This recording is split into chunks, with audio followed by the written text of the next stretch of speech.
Okay, starting the recording. So here we go, gang. Endocrine, very important topic. We're going from organ to organ, talking about hyperestates, hypostates, thyroiditis, and of course, mass tumors for the thyroid section. Now, tumors are very high yield, but so are the thyroidities. Now, again, the one we covered yesterday was this one, Hashimoto's thyroiditis. Who's too far? Oh, there it is. Hashimoto's thyroiditis, which is a lymphocytic infiltrate. You got lots of T cells coming in here, but you also got antibodies too. You're gonna get a goiter, a big gland, but it's painless goiter, and you'll see lots of lymphocytes coming into the gland. We talked about it's like similar in terms of the T cell lack of regulation. So the T cell regulatory genes are mutating, and you wind up finding the immune system attacking you. Don't forget those antibodies. This is the antimicrosomal antibodies, antithyroid, and they can also have antithyroglobulin, which is not as good as normal. Under the microscope, if you did a removal, which you don't need to, when they go hyper, you just give them synthroid. But if you ever took it out, you will definitely want to look for these lymphoid follicles with germinal centers, and then you want to look for Hürthle cell chains, which are large, pink, plump follicular cells, just because they're injured. And don't forget, watch the future for lymphoma. This is one of those marginal zones. Now this inflammation, you get a tumor, think marginal. All right, so that's the first thyroiditis. That makes you hypo, Here's another thyroiditis. This is called subacute. Another name for it is granulomatous. I wonder what I'll see on biopsy. Maybe some granulomas? Yep. Now an older name for it is DeQuervain, but I love that name because it rhymes with pain. DeQuervain, pain. DeQuervain, pain. So this is the first one that's going to give me a goiter that is tender. It's painful. We had Hashimoto's, goiter but no pain. We had Graves' disease, goiter but no pain. In a few minutes, we're going to see a multinodular goiter, no pain. So this is the first one that's going to be a goiter that's painful. And when is it most painful? When you swallow. When you swallow, the thyroid moves. So that's what they often say, doctor, when I swallow, it hurts me here. And then you palpate, and it'll be enlarged and tender. So in fact, it's the most common cause of thyroid pain. Now, who gets it? Well, usually it's reproductive in older women, so 30s, 40s, 50s, again, women more than men. But again, whenever I give you age groups, these are the most common. Anybody can get it. But it's usually in the 30s and 40s when you see it most commonly. Now, it could be one side of the gland, or it could be both sides of the gland enlargement. It's usually both on exam. And there's a seasonal incidence. It tends to be more common in the summer. And it may be triggered by a virus. We don't know, but it may be triggered by a routine virus. And then your immune system, remember, you get the right HLA, and the immune system gets exposed to some sort of trigger. You get the right HLA, well, now you can wind up attacking yourself because of that trigger. So not everyone with the HLA is going to get things, and you have to have the right trigger to actually get the disease as well. Now let's talk about the histology. You're not supposed to biopsy remove the thyroid here, but if you did, you would see lymphocytes, but the key is granulomas. Granulomas, giant cells and everything. Look at that giant cell. Look at the size of them, huge. So this pink nodule thing here is a nice granuloma with a nice multinuclear giant cell. See the thyroid gland here? Here's what's left of the thyroid. It's the colloid there. It's inflamed. Now here's the good news. Viruses come on their own, and they go on their own. So it usually takes a month or so, maybe a couple months, and it usually goes away. It goes away. Yes. So it comes on its own, it goes on its own. So painful, tender thyroid, you watch them, and they usually get better. Now, what happens because of inflammation? Well, when you inflame it, some of this thyroid hormone's going to leak out. So they often have hyperthyroidism for a short period of time because T4 and T3 leak out of this inflamed gland. Now the gland is off, it's not working anymore because it's inflamed, but this hormone is going to leak out. Now what's TSH going to be when all this hyperthyroidism is occurring? TSH will go down. And of course, what's the radioactive iodine uptake? Well, the gland is off, so it's going to be decreased. It's off, the gland's not working. Now I want to draw it like this. Here is your thyroid status over time. So here's time. Now everybody starts off euthyroid, right? You start off euthyroid. When you get this disorder, there's inflammation. So thyroid hormone leaks out and you go hyper. Hyper. Then what happens? All the virus goes away, the inflammation goes away. When the inflammation goes away, you go back down to euthyroid, and then what happens? You kind of overshoot. You go hypothyroid for a little bit, and then you can go back to baseline. So again, you've got this big period of hyper, then it drops down. Now, why does it overshoot? Why doesn't it go back down perfectly to normal? Well, because your gland was hyper, you had a lot of hormone. So the pituitary was stopped making TSH. So you'd have to drop to start getting hypo before the pituitary will kick in and bring you back up. Make sense? So again, they usually come with a tender thyroid. They can have a little hyperthyroidism, and then later on they can get a little hypo and they go back to normal. Okay. Again, the recovery usually is in a few weeks, a few months. It usually takes a month, a couple months, but you go back to normal. Okay, no hypothyroid long term here. So hyper for a little bit, hypo for a little bit, and then back to euthyroid. Yes. So I kind of like this one because it goes away. Love it. All right, now let's talk about the third type of thyroiditis, which is very rare. It's very rare, except on exams. Riedl's fibrosing thyroiditis. So this is going to basically destroy the gland with fibrosis, and you're going to go hypo. You're going to go hypo because you're going to destroy the gland. Now, it's very rare. We don't know the etiology, but it is associated with autoimmune disease. So it probably is an autoimmune phenomenon. Now, it's most common in the 40s and 50s. Now, this is going to be very important because it's going to be a disease that looks like it, but that disease, that tumor, is going to occur much later. So this is kind of midlife. The tumor is going to be older people. And again, like everything in this chapter, females more than males. Now, this is basically extensive fibrosis of the thyroid and the surrounding structures. So it's all fibrosed in this area. So the thyroid is now fixed. It's fixed to everything else. So they often come in and say, "Doctor, it's firm here. It's like wooden. I can knock on it." Yeah, it's a hard, fixed thyroid mass. It's like stone or wood. That's how hard this darn thing is. So that's the classic description. Now, what does it mimic? Well, it mimics a tumor that strangles you. It wraps around all the organs here and just strangles you to death. It's called anaplastic carcinoma of thyroid. This is evil. It's one of the most evil tumors I've ever seen. It kills you the fastest of any tumor I've ever seen. And I've never seen anybody survive it. I'm sure one person in the world survived it, but it's horrible. So how do I tell this fibrosing disease, which just is going to make me hypothyroid, versus a tumor which is horrendous? Well, guess what? You're going to have to do a biopsy. Now, one clue is anaplastic carcinoma is usually in the 60s, so it tends to be older. That's one clue. But you're still going to need a biopsy. We'll need an open surgical biopsy to obtain the diagnosis of Riedl's, and also to exclude that it was cancer. Make sure it's not cancer, because cancer can mimic this. I'm going to exclude that. Now, when I do the biopsy, I will see replacement of the thyroid tissue by dense fibrosis. That fibrosis, not just the thyroid, but the things around the thyroid, like your trachea and your esophagus. So question, do you think they may have trouble swallowing? Yeah, they may have dysphagia. Do you think they may have trouble with their voice? Yeah, because it's fibrosing and contracting. So this can actually cause trouble.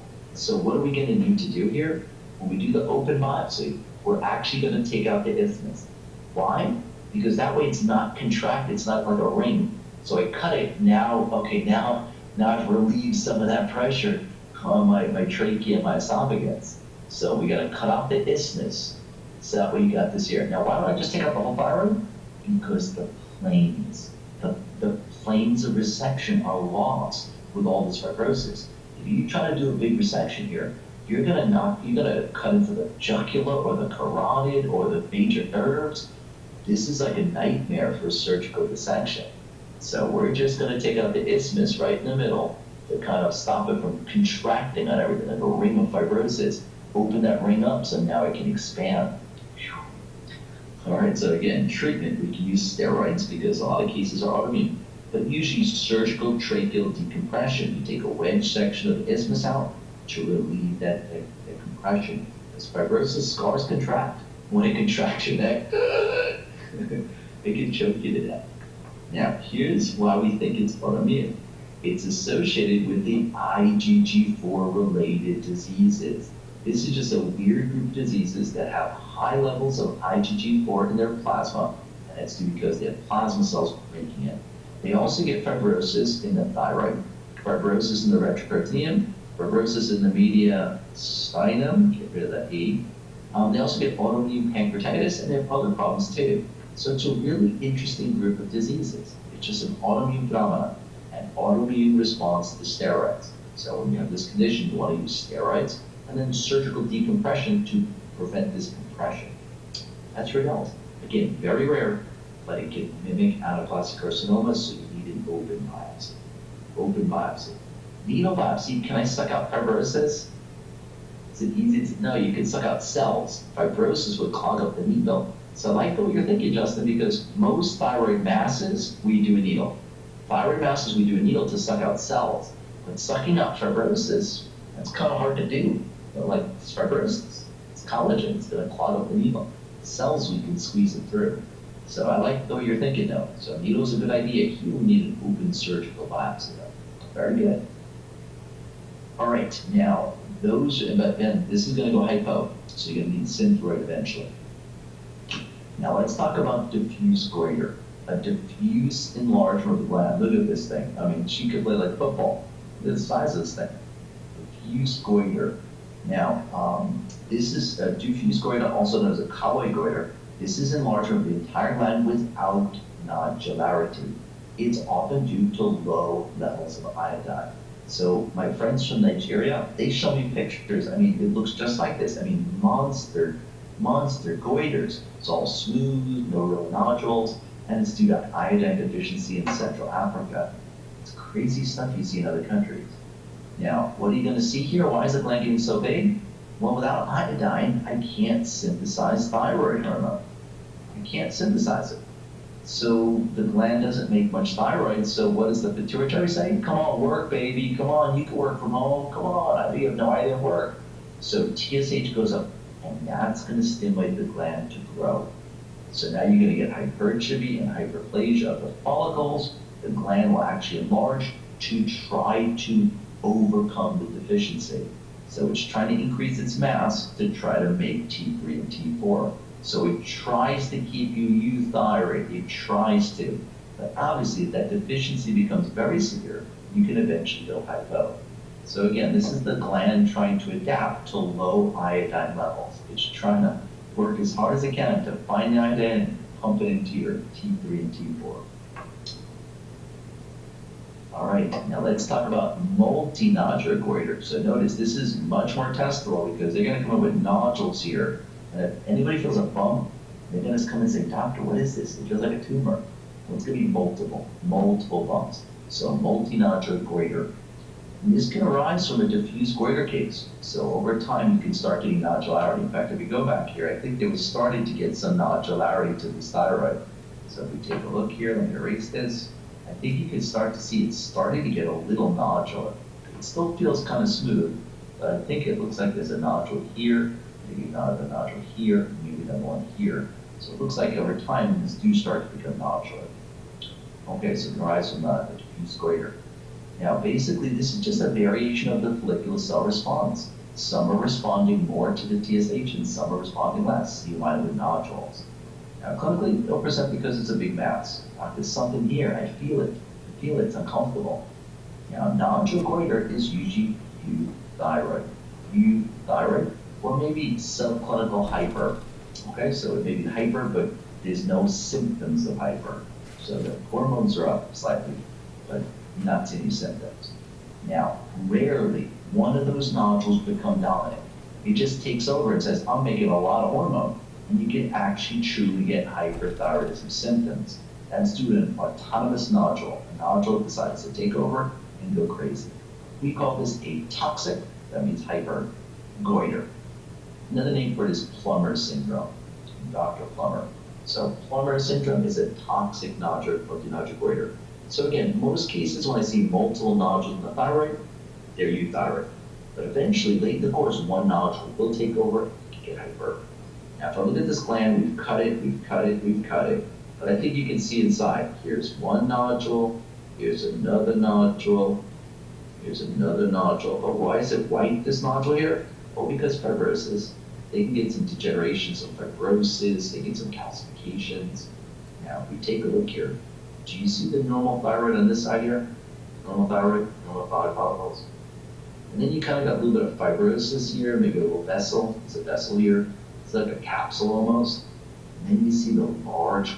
And do you notice this is probably not hyper, because look at the resorption vacuoles. These are more like normal, but these are pretty big. So this person may be borderline hyper, or maybe it may actually be hyper because it's big area of resorption. So this is the nodule, just one example of one of the nodules. They're normal, they look like follicles, they're just bigger, and that's all. They've just been stimulated. All right, now, here is your rule for thyroid nodules. The exam likes to give you patients with nodules in the thyroid gland, because people are going to come and say, Doc, I feel a bump here. And say, oh, I feel it too. General rules about the likelihood of a nodule being malignant. So thyroid cancer is more likely when it's a single nodule, more likely, because multiple nodules are usually just a multinodular goiter. Number two, nodules in young adults are more likely to be malignant than nodules in older people. So not single nodules in young people. Nodules in males are always worrisome, always worrisome. So you see a nodule in the thyroid of a male, you've got to put a needle in that. Now, what about a thyroid scan? If I do an uptake scan, what are we going to see here? Well, notice the thyroid gland's lighting up, this gland is on, which your thyroid should be, but notice this nodular area here is off. That is called a cold nodule. And that's what these tumors usually are. Most tumors, benign and malignant, are usually cold. Now, every once in a while, you'll get a toxic one. The toxic nodule will be hot. It'll light up. But most of the time, they're going to be cold nodules. And that applies for benign and malignant. And then finally, if you have radiation to your head and neck, your risk of thyroid cancer is very high. So thyroid cancer and radiation, that's a very important association. Okay, so these are things to look for. A single nodule, a younger person, males, you always get worried, cold nodules, and exposure to radiation. All right, now, benign versus malignant. In real life, benign tumors are so much more common than malignant carcinomas. They're so much more common. But what does the board like to ask? Malignant. They like the malignant. I know, it's crazy. So they're nowhere near as common, but they really like them. Now, for benign, I want to show that there are two types. It's actually more than that, but two major types you need to know. There's an adenoma that looks like follicles, so we call it a follicular adenoma. And then there's an adenoma made of Hürthle cells. See, I told you Hürthle cells can be in other things too. This is called a Hürthle cell adenoma, just follicle cells that are big and pink and juicy. Now, for follicle adenomas versus follicle carcinoma, they both have follicles. So how am I going to tell them the difference? Well, here's the key, the capsule. Adenomas are benign. When they grow, they expand and they push and they expand and they push. They push all the connective tissue together, so it makes a capsule. So they're going to have a capsule. That's the key, a capsule. Follicular carcinomas invade the capsule. They invade the capsule. They invade the capsule. Now, I'm making a big deal on this because my surgeon friends, they drive me crazy. When there's a nodule in the thyroid, the first diagnostic technique that you're supposed to do with a thyroid nodule is do a fine needle aspiration. Stick a needle in and suck up some cells. So let's repeat, the first step when you see an evaluation of a nodule in the thyroid is a fine needle aspiration. Now, when they suck up some cells, if they're follicular, all I can say is follicular neoplasia. And the surgeons get pissed. Bro, is it benign or malignant? Is it benign or malignant? I'm like, dude, I can't tell benign from malignant until I see the capsule. Show me the capsule. Take it out, and I will tell you what it is. They get so frustrated because papillary is a diagnosis of nuclear features. So on the biopsy, on the needle biopsy, I can tell it's papillary. I'll tell them it's papillary thyroid cancer on the needle biopsy because it's got nuclear features that are characteristic. The follicular adenoma, carcinoma look the same. They're the same follicle cells. So I need to see the capsule. It drives me crazy because they're like, bro, tell me which it is. I'm like, I tell you which it is and give me the thyroid. Take it out and show me the capsule and then I'll tell you. Okay, so that's a big thing here. Now, for carcinomas, here are the highest yield. They love the papillary, which is good because it's the most common by far. They love medullary. Even though it's only 5%, they love it. So if you're only going to learn two, these are the two to know. Of course, we'll do them all, but these are the two to know. These are the two. Now, risk factors for all thyroid cancers are radiation, but especially papillary. When you see radiation exposure, think papillary. Even though radiation exposure can cause other thyroid tumors too, I want you to remember exclusively for papillary. For exams, radiation, papillary.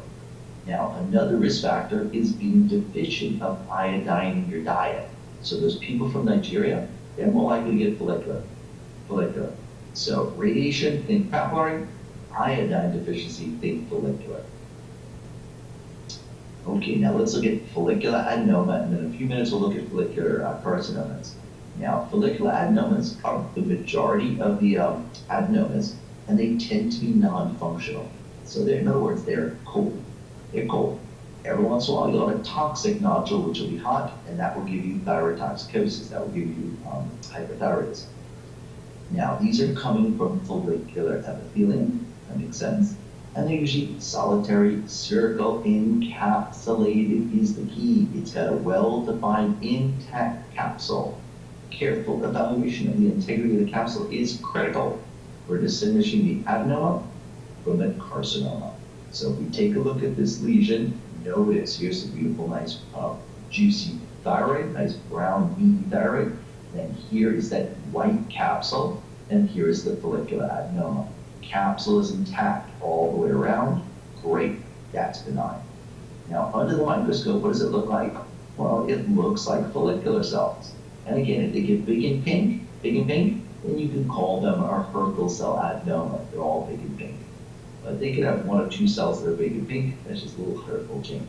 They're all big and pink, Hürthle adenoma. Now, what causes this? It's a gain of function, somatic mutation in the TSH receptor signaling pathway. So that makes sense. If you turn on the TSH receptor, the follicle cells are going to grow. They're going to grow. Or it could be a mutation in the GNASH gene, which is the GS, which is the signal transduction for growth.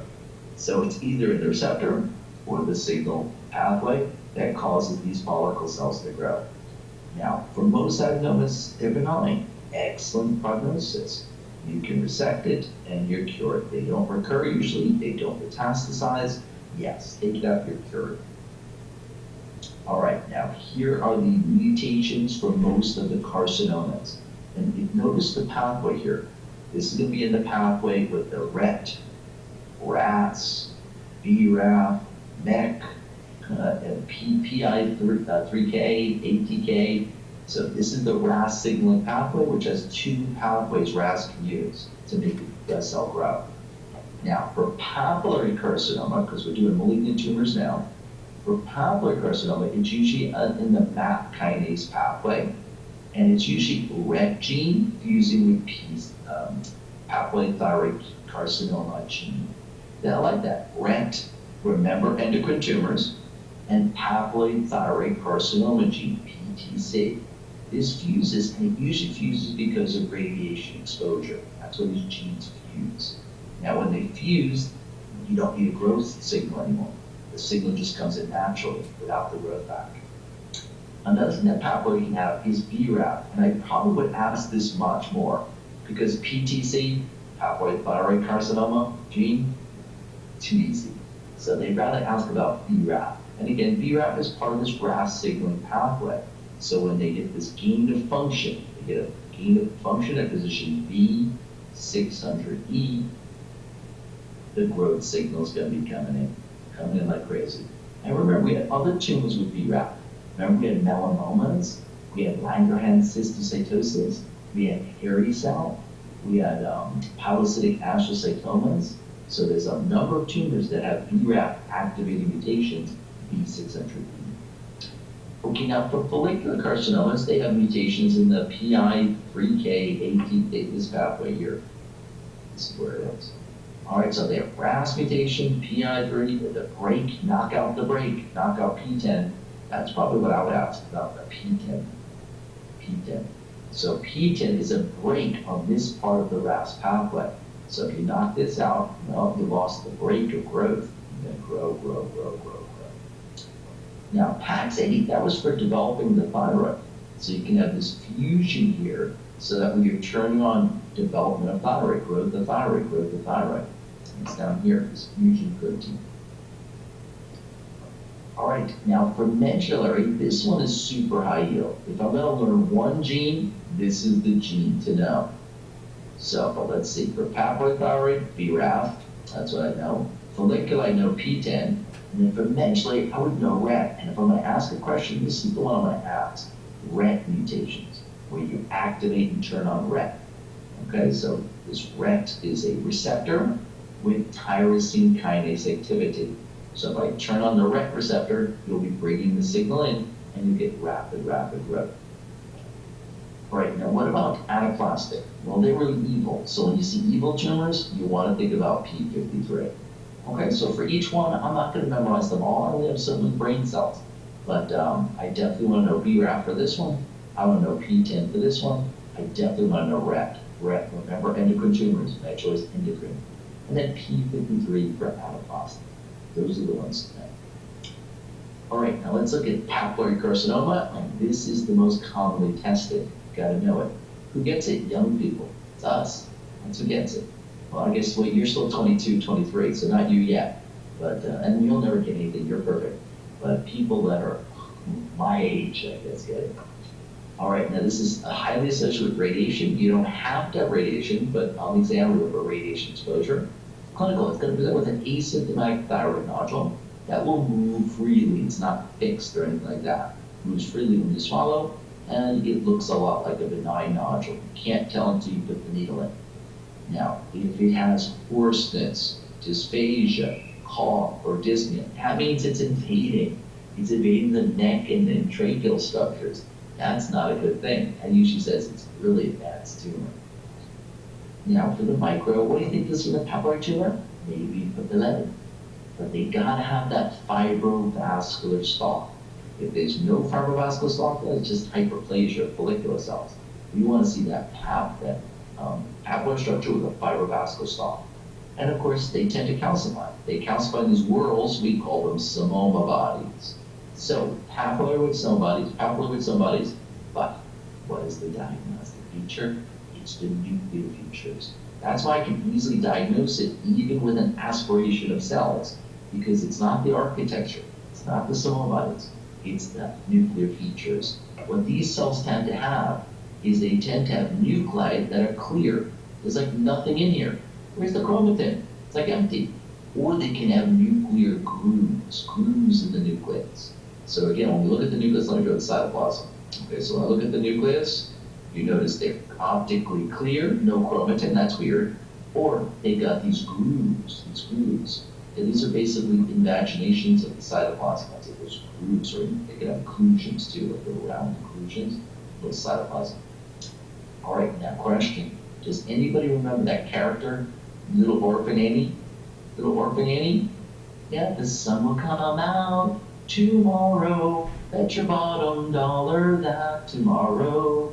Yeah, Little Orphan Annie. Well, this is based on a cartoon that used to be in the newspaper many years, like in the 40s or 30s or something like that. Well, I would have got scared. If I saw this, if I was a kid and I saw that, she has no pupil. She looks like an automaton. She looks like a zombie. And the dog too.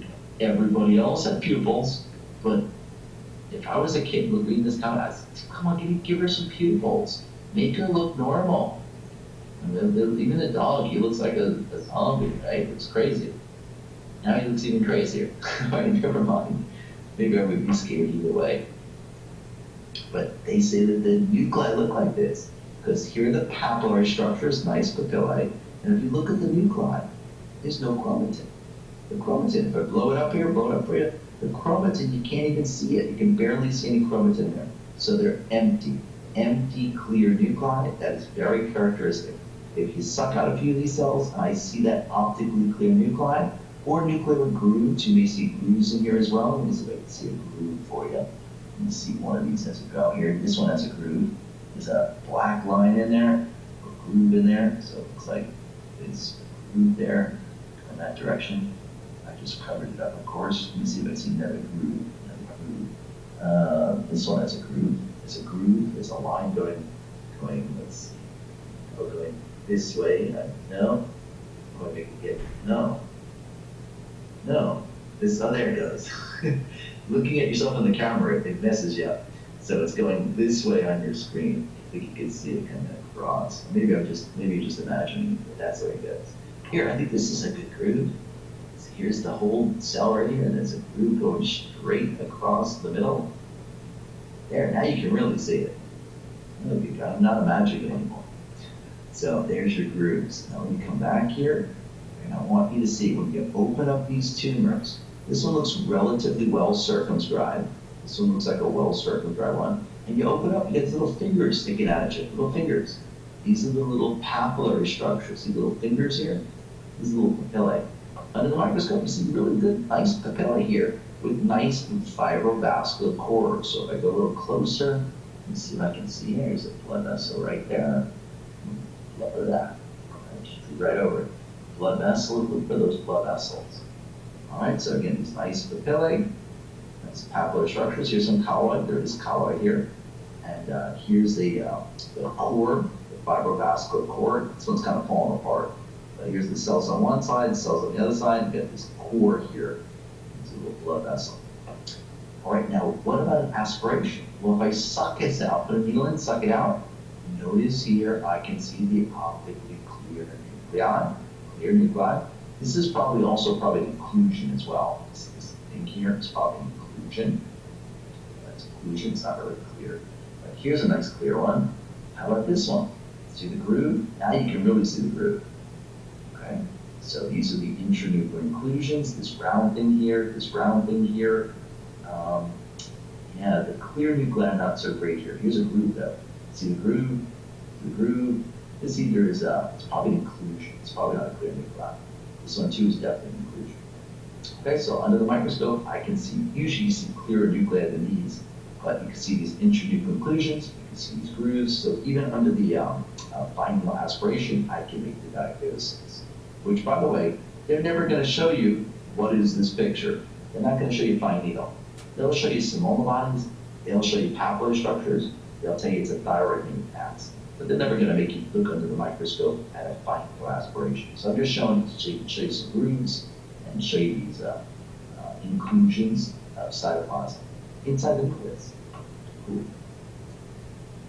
All right, oh yeah, here's the Simona. This is the picture they'll show on the exam. The Simona body with these papillary structures. Now, this magnification, I can't see the nuclei. I can't see the nuclei. You're not a pathologist. They're not expecting you to see clear nuclei. But they want you to know the description. Optically clear nuclei with grooves, that's papillary. Okay, belly with nice Simona bodies are also good grooves. Now we go back here. What's the prognosis for this? Well, it usually spreads to cervical nodes. When it does spread, it goes to cervical nodes. And that doesn't really change the survival. Even if it spreads, it's still okay. Very good prognosis. On average, the 20-year survival is approximately 90%. Damn, that's good. I mean, you figure some people die of car accidents or gunshots or other things, right? Wow, that's amazing. So this is a really good tumor. We're going to cure most of these patients. 20 years, we usually supposed to use 5-year survival. But 20-year survival we use here. This is a really good tumor. Again, I don't want any tumor. If you have to pick a tumor, this is probably the best malignant tumor you can choose. This and basal cell. would be the choice of malignant tumors that are not going to kill you very often. Basal cell would be my best. If I'm going to have a tumor, give me basal cell, because that's very curable. All right, now does anybody remember thumbs up, thumbs down? Do you remember movie critics? Thumbs up, thumbs down? Gene Siskel and Roger Ebert, thumbs up, they invented thumbs up, thumbs down? Well, unfortunately, Siskel got a glioblastoma multiforme. He got a brain tumor, glioblastoma, and that killed him. Glioblastoma is one of the worst brain tumors you can get. And then we had Roger Ebert. Roger Ebert, when he was a kid, well, he had a lot of ear infections. So in the old days, we had like 2 antibiotics. So if you didn't get better with antibiotics, we would actually radiate your face, we radiate your ear. And when they radiated him, they radiated his salivary gland. So he wound up getting a salivary gland tumor. And they actually had to remove it. It's okay to remove it, he's cured, but he kind of had become deformity of his face. He did a lot of plastic surgery. And then he wound up with papillary thyroid, because when they radiated the face, they radiated the thyroid too. He got papillary thyroid too. And the good news is, Roger Ebert gives papillary thyroid 2 thumbs up. 2 thumbs up, they remove it, he's cured. But that salivary gland tumor was very aggressive. They had to like remove a lot of his face to cure it. And it's really nasty, and it basically got very deformed. So this is him before, and then after that, he would always like take pictures this way so you couldn't see the deformity. Yeah. Never the same. You never like the same movie, so you give the critics 2 thumbs down. Give them 2 thumbs down. All right, one more and then we'll take a break. Follicular carcinoma, there's only 2 things you need to know. That's it, 2 things. So I'm gonna describe it, but there's 2 things you need to know about it. It's usually a little bit older, 40s, 50s, and 60s. Again, females more than males. It's a painless nodule like most of these tumors. Now, under the microscope, you see uniform cells forming nice small follicles containing colloid. Small follicles, you see these small follicles with the pink colloid? Small follicles with colloid, colloid, colloid, colloid. So it's making these follicle spaces, and it's listening. It's doing what it's supposed to. It's doing what it's supposed to, making nice follicles. So it's a malignant tumor, but at least it's somewhat behaving. Now let's take a look here. You want to take a look at the capsule. When we look at the capsule, here's the pink, thick capsule.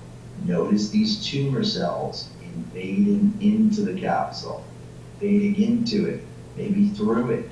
They're going into the capsule. That is the key. Capsule invasion. Then they'll go into the blood vessel. So this is kind of unique. Usually what happens with these tumors is they like to spread hematogenous. So where do they go? Lungs. Lungs. They go to lungs. This is an exception to the rule. Now I want you to compare this invasion of the capsule to this one. This is a benign follicular adenoma. Nice follicles, nice big old follicles, got small ones too. And then look at the capsule. Nice capsule here, nice capsule, well circumscribed, nothing invading it, all good. So the real key is invasion of the capsule versus intact capsule. So what are the 2 things I need to know? You need to know the way you distinguish from adenoma, because they look very similar. Come on, that follicle looks a little like these. These are a little smaller, but there's also small follicles here too. So they look very similar, but the key is the capsule. Number 2, it's the only thyroid tumor that's going to spread hematogenous to the lungs. All of the thyroid tumors spread to regional lymph nodes first. Regional lymph nodes, then they can go everywhere, but regional lymph nodes first. So this is the one you got to check the lungs. You got to check the lungs. So hematogenous spread, capsule invasion, follicular, done. Done. See, papillary is so much more testable. There's so many more things. You got the radiation exposure, you got the psammoma bodies, you got the clear nuclei, you got the papillary structures, you got the fibrovascular core, orphanating nuclei, so many more things to ask about papillary.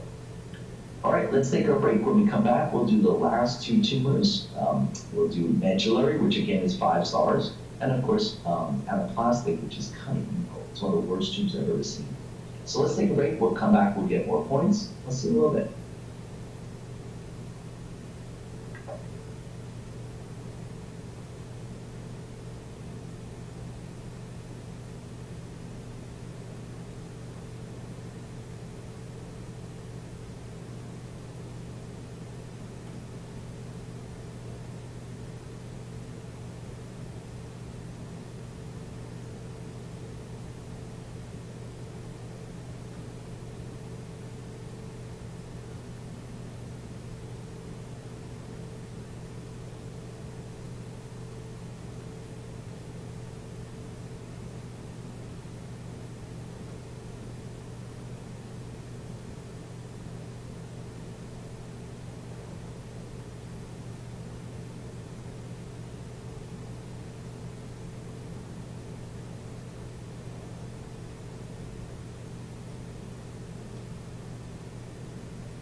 All right, gang. I think I lost track of time. I think that was 10 minutes. Hope it was.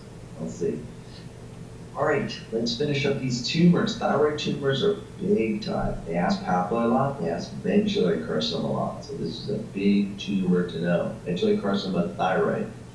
Now, it's nothing to do with medullary carcinoma of the breast. Nothing to do with it whatsoever, so do not get confused. All right, medullary carcinoma is a neuroendocrine tumor, so we know it comes from neural crest. If it comes from neural crest, it's going to be S100 positive. So neural crest cell tumors come from or are going to stain for S100. Now it's derived from the parafollicular C cells. Parafollicular C cells, those are the ones in the interstitium, and they're making calcitonin. So if this tumor is going to make, it's going to make it in high quantities. So you can use this as a marker. It can be used for diagnosis when it's elevated, and you can use it to follow and make sure you got the tumor. Okay, so the elevated calcitonin should go back to normal levels if you remove the tumor. So this can be used as high levels, can be used as a tumor marker. Now, what calcitonin does is it puts calcium in the bone, calcibonin. But even though it does that, you don't usually get hypocalcemia. So calcitonin puts calcium in the bone, but you don't get hypocalcemia from it. PTH is stronger. PTH is taking calcium out of the bone. PTH is stronger than calcitonin. Now, clinically, you're going to see a neck mass, and you often have dysphagia or soreness because it can be invasive or compressive. Now, sometimes it can produce paraneoplastic syndromes because it can secrete other hormones too. So calcitonin will be always associated with medullary, but neuroendocrine cells can make any endocrine product. So it can give you diarrhea if it makes vasointestinal or vasoactive intestinal peptide. It can give you Cushing's if it makes ACTH. So again, this is just something to keep in mind in real life. It can give you other things too. On the exam, it's usually just going to make calcitonin. Now, the tumor marker, or the tumor gene to look for is mutations where you activate RET. So activating mutations in the oncogene RET, that's what makes the tumor grow. And remember, it's for endocrine tumors, and it's a receptor with tyrosine kinase activity. That's what causes tumor growth. Now, very important, about 25% of these are associated with the MEN syndrome 2A and 2B. So about 25% of the time, when you find this tumor, you need to look for other tumors. You look for MEN2A and 2B. Now, when you have a genetic syndrome, you're going to get it earlier, younger age, and it's often multiple. So you get multiple in your thyroid bilaterally. Next to it are often adjacent of C-cell hyperplasia. So that's thought to be the precursor. So when I have the MEN syndrome, you get these mutations. First, you get hyperplasia. Cells proliferate and they get bigger. And then finally, they turn malignant. So there's often folks that have hyperplasia, and that's probably the precursor. Now, here's the key. If you make diagnosis of MEN2A or 2B, you should remove the thyroid before they get the cancer. Let's repeat. If I diagnose somebody with MEN2A or 2B, they're going to get thyroid cancer, medullary type, and it's a malignant tumor, it can kill them. This is an aggressive one. This isn't like papillary, which has a 90% alive at 20 years. This is a very aggressive tumor, it kills. So this is the one where we definitely want to prophylactically prevent it by removing the thyroid as soon as you make the diagnosis of MEN2A or 2B. Take it out, give them Synthroid. You can live without your thyroid. Take your Synthroid every day. Make sense? So very important to recognize the syndrome because 25% of these medullary carcinomas are going to be associated with MEN2A or 2B. All right, now here is the key feature. I'm going to see these small round blue cells in these clusters or streams or cords, but the key is they're surrounded by this pink amyloid material. This would be Congo red positive. Congo red positive. And that's really the key. I cannot diagnose this tumor unless it's surrounded by Congo red positive amyloid stroma. So again, these kind of bland, small round blue cells, bland neoplastic cells with an amyloid stroma. That is the key for diagnosis. I gotta have the amyloid. Now, what's the amyloid made of? Well, it is A amyloid made from procalcitonin. precursor molecule, procalcitonin. Because the tumor secretes procalcitonin at such high rates, it doesn't have time to get cleaved into calcitonin. So a lot of the procalcitonin is a big molecule and will deposit and make it beta for the sheet. So this is all made of procalcitonin because it just can't cleave at all. A lot of calcitonin gets cleaved, but some of the procalcitonin will deposit. Now, what do we see on an electron microscopy of these cells? Well, we're going to see these membrane-bound secretory neuroendocrine granules. See these granules here? What's inside them? Calcitonin. Calcitonin and potentially other things like VIP. So that's what these membrane-bound. And this is common for a lot of neuroendocrine tumors. So small cell can have these granules, carcinoid of the appendix can have these granules, but of course in carcinoid will be serotonin, in small cell of the lung it could be anything. It could be anything. All right, now the last tumor that we need to talk about is the anaplastic one, evil. Evil with a capital evil. It's not slightly evil, it's not kind of evil, it is completely and utterly evil. It didn't go to 4 years of evil medical school to be called an evil doctor. Evil tumor. Now, the key is older. It's older than the Riedell's fibrosing thyroiditis. It's usually 65. Riedell's was younger, it was 40s and 50s. So this is an older age group, and it presents as a rapidly enlarging, bulky neck mass that invades and surrounds the neck structure. So trouble swallowing, trouble breathing, hoarseness and coughing are going to occur because it's basically strangling you. Now, this presentation is almost identical to Riedell's fibrosing thyroiditis. Riedell's. So that's my big differential. Is it just a fibrosing gland that's fibrosing the thyroid and the neck structures, kind of strangling me? Or is it really a tumor strangling me? So what are we going to need to do? Biopsy. We're going to need a biopsy here. Now, in this case, we're not going to see fibrosis. We're going to see anaplastic, ugly-looking cells. You'll have giant tumor cells. You'll have big nuclei, lots of mitotic figures. This thing looks terrible. And of course, it has mutations in P53 because it is a terrible tumor. Now, the problem is it strangles you to death. That's number one. And number two, it spreads very quickly. It spreads the lungs, spreads the lymph nodes, and then the lungs. It goes everywhere. In fact, it's the only tumor that I know of that is virtually 100% mortality. Virtually. I'm sure one person in history probably survived it. But the problem is I can't resect it because either it's invading stuff I can't resect or it's already spread everywhere. I can't resect it, it's everywhere. So that's why these tumors are so evil. They strangle you to death and they spread rapidly. So what do we do for these patients? Well, basically, I put a hole in here so you can breathe. I do a hole into your trachea so you can breathe. And then I'm going to put a hole in your stomach, J-tube, so you can get food into your stomach or your intestines, put a direct connection. So now you can breathe, and now you can eat, and now I'm going to tell you, go on the trip of a lifetime and pay for it with a credit card. Because by the time the statement comes, they're often dead. They're usually dead within 1 month of diagnosis. It's one of the most rapidly killing tumors I've ever seen. So this one's completely evil. Almost everyone dies, and they usually die within a few weeks. Terrible, terrible, terrible, terrible, terrible, terrible. Okay? Yes, Kevin, excellent. And when we go back to the medullary, I cannot truly diagnose this tumor unless I see tumor cells in an amyloid stroma. And that's what the description is going to need to be. So they're going to say these tumor cells are in an amyloid stroma. Okay, or they'll say the tumor cells are surrounded by a Congo red positive material. Be a little more vague. But again, that's pretty easy. Congo red, you know it's amyloid. And that amyloid is made of procalcitonin. So that's one of the key diagnostic features for making this diagnosis. Cool. So nuclear features for papillary, invasion of the capsule for follicular, invasion of the capsule or metastasis of the lungs for follicular, and amyloid stroma for medullary. Very good. This is very important to find out what is the key diagnostic feature. Now again, most of you are not going to be pathologists, but it's still interesting to know that there's making calcitonin and there's going to be amyloid stroma made of calcitonin, made of the procalcitonin, the precursor form. Wow, that's cool. It's interesting.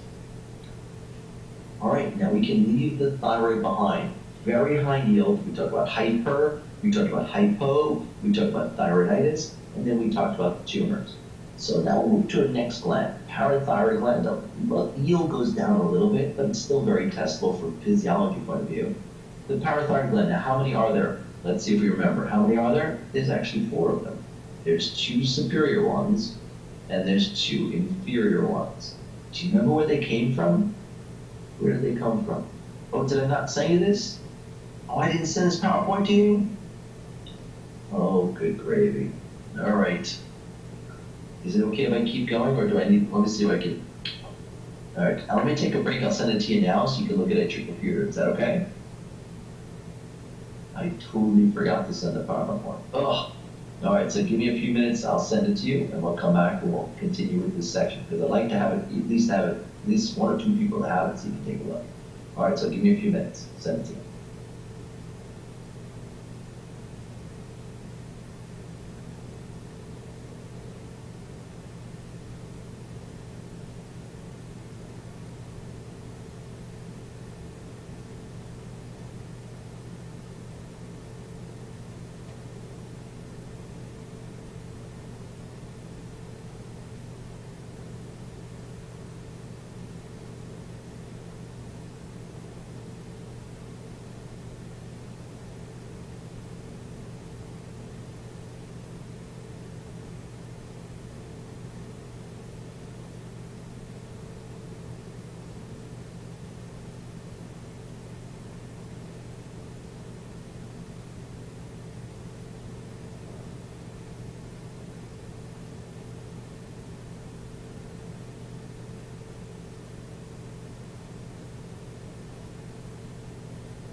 Okay, I just sent the invitation. You should get it in your message box, and probably right now, you probably have it. So let me give you a second to download it. So let me give you 2 more minutes to. Let me give you a couple more minutes. Let's just continue our break. So let's take 5 more minutes, and then I'll see you guys back, and we'll do it. Again, sorry for not sending it to you. All right, see you in 5 minutes.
So.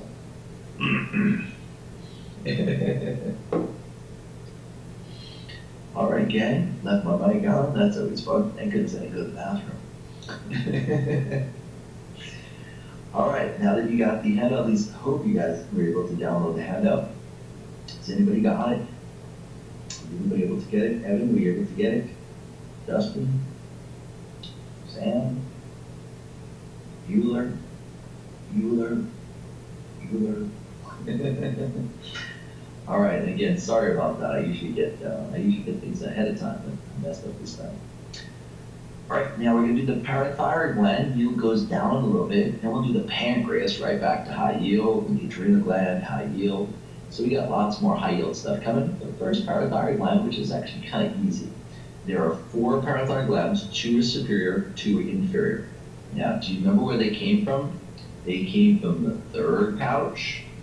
The third pharyngeal pouch makes the inferior glands, and then the fourth pouch makes the superior gland. So embryologically, they come in from the pharyngeal pouches. Come in.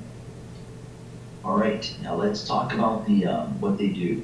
Their job is to control or help control the level of free ionized calcium. Remember, bound calcium, don't do anything. Total calcium is meaningless. I need to know the free fraction, because that's the active, the ionized form that can actually go in and do stuff.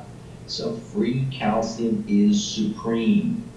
Why is it supreme? Oh, I forgot to record. Thank you. Thank you. Let me do paper con. Oh. Okay, well, maybe you can just follow along now. Sorry, Kevin. Let me do paper. I'm with you. I'm like a pen and paper man myself. Let me hit the recording. Sorry about that. Okay, something's missing.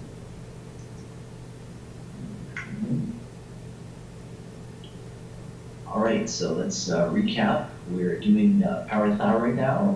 Yield kind of goes down a little bit. We'll have a pancreas, which will be back to high yield, and adrenal back to high yield. So more high yield stuff coming. But first, parathyroid glands. There were 4 of them, 2 superior, 2 inferior. The inferior ones come from the third pharyngeal pouch. That's where they come from. The fourth ones, the superior ones, comes from the fourth pouch, fourth pharyngeal pouch. That's where they come from. They migrate in from these pouches, and they make our parathyroid glands. Now, do you remember what was missing this? What syndrome was missing the third and fourth pouch development embryologically? Remember what that one was? Oh yeah, DeGeorge. Very good. So DeGeorge is going to give us absence of these glands. Now, of course, DeGeorge is a nice name, but what's the preferred name for DeGeorge? You guys remember from the Wayback Machine? They preferred it to a catch-22, 22q11 microdeletion syndrome, because it's really overlapping with the velocardiofacial syndrome. It's really the same thing, it just depends on which genes get mutated. Very good. So that can definitely lead to problems with the parathyroid being absent. Now, why do we need the parathyroid gland in the first place? What does it do? Well, it's our control, our master control of our calcium. Now, total calcium doesn't mean anything because the bound fraction is not working. It's the free fraction, the ionized fraction, that actually does all the work. So again, when I see calcium, total calcium is nice to know, total calcium. But free ionized calcium, that's the active component, and that's what we have to maintain. Now, why is calcium supreme? Why does your body say, screw everything else, I need normal calcium? Why is it so important? Well, because it's important for muscle function. That's pretty important as a living organism. I need muscles, right? Muscle. What else? It's important for neurons. It's an electrolyte for axonal conduction, right? So sodium is important, potassium is important, and calcium is a major electrolyte for nerve function. So that's why your body says, screw the bones.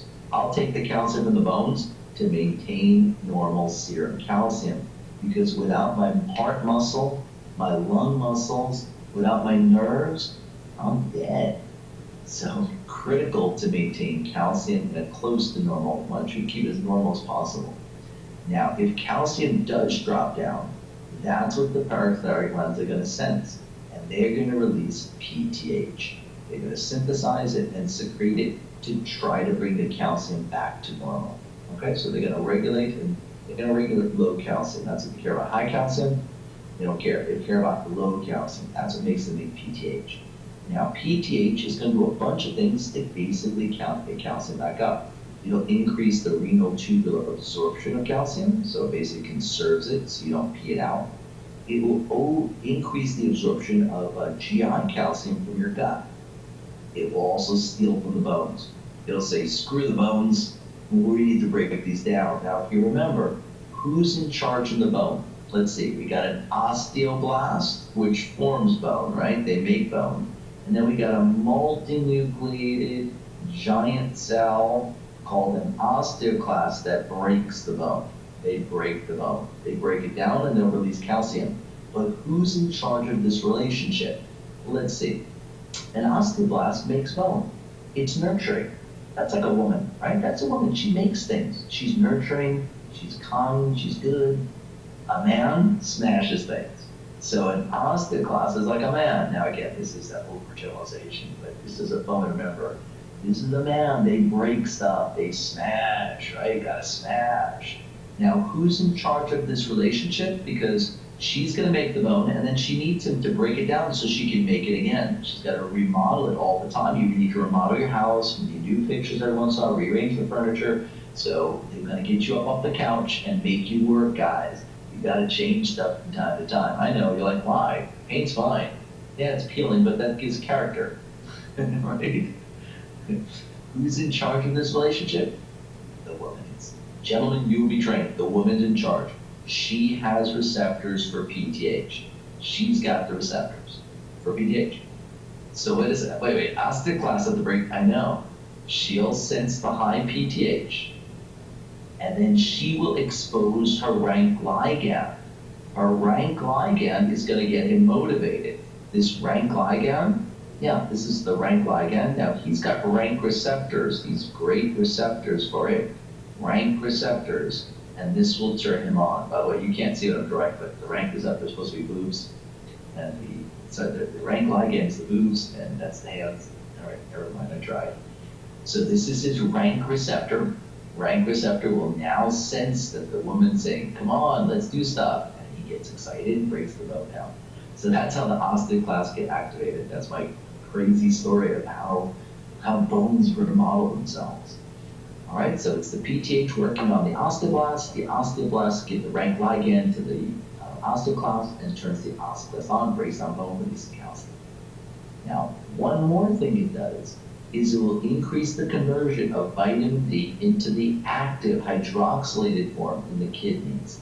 So vitamin D, that's going to have more calcium, right? Help bring calcium up. So lots of things it does to bring up calcium. But what else does it do in the kidney? It trashes phosphate. It trashes it. So people like to call this phosphate trashing hormone. The proximal tubule will excrete it. It excretes it. So phosphate will go down. So let's repeat. I'm going to bring the calcium up with PTH, but I'm also going to lose some phosphate, a little phosphate wasting here. So the net result is an increase of calcium back to where it should be. You will lose some phosphate during the process. All right, makes sense? Now when calcium's up, now the parathyroid glands say, okay, I don't need to make as much PTH, and they get negative feedback. Very good. This is normal Physio 101. Now we gotta mess it up. We gotta mess it up. Let me do the normal histology, then we mess it up. Here is your normal parathyroid gland. Notice we got fat within it. Nice fat within inside here. Nice adipose tissue, fat. And then you have the parathyroid gland cells. And there are two kinds of cells. You got these ones that are really, really pink. Really, really pink.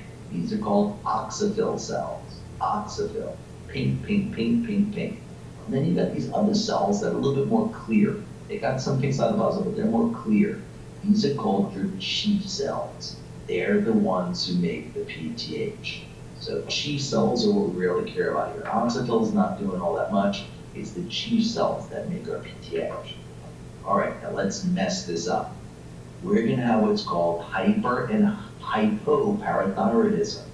Now let's start with primary. What does primary mean? It means the gland is doing it. The gland is making you hyper. The gland is making PTH. So again, it's the gland that increases PTH. High PTH, that's a hyperparathyroidism state. So the gland is making the PTH. Now, who's going to get this? Well, it's most common in females. Males can get it too. And it's the most common cause of asymptomatic hypercalcemia. You usually pick it up incidentally. When you come in for your yearly physical and lab work, we're going to find on the chemistry panel that you have an increased serum calcium. Just pick it up incidentally. Now, etiologies. The most common etiology by far is an adenoma of your hyperparathyroid gland. Adenoma. They're usually a solitary lesion. So again, we're supposed to have 1, 2, 3, 4 parathyroids. What you're going to see in an adenoma is one big one. That's the adenoma. Now, what's the other one's going to do? If this guy's making all the PTH, he's making it in high quantities, high quantity of PTH. Well, the other ones say, okay, I got first blues day off. I'm just going to hang out here and get atrophy. They're going to be small.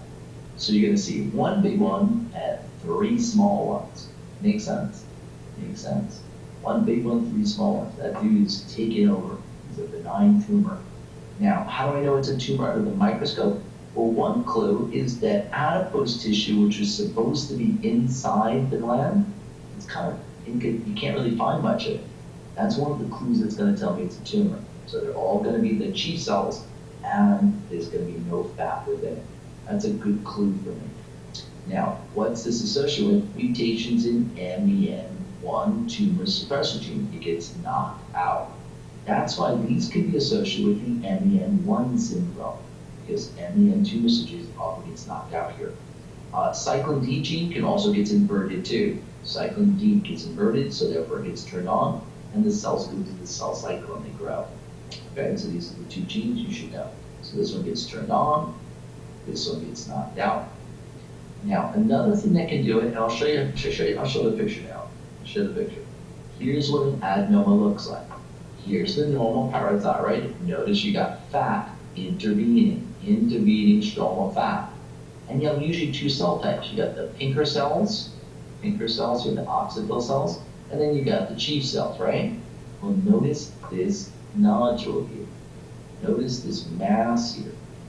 There's not much fat inside it. Do you see any fat at all? I don't see any fat. There's no fat.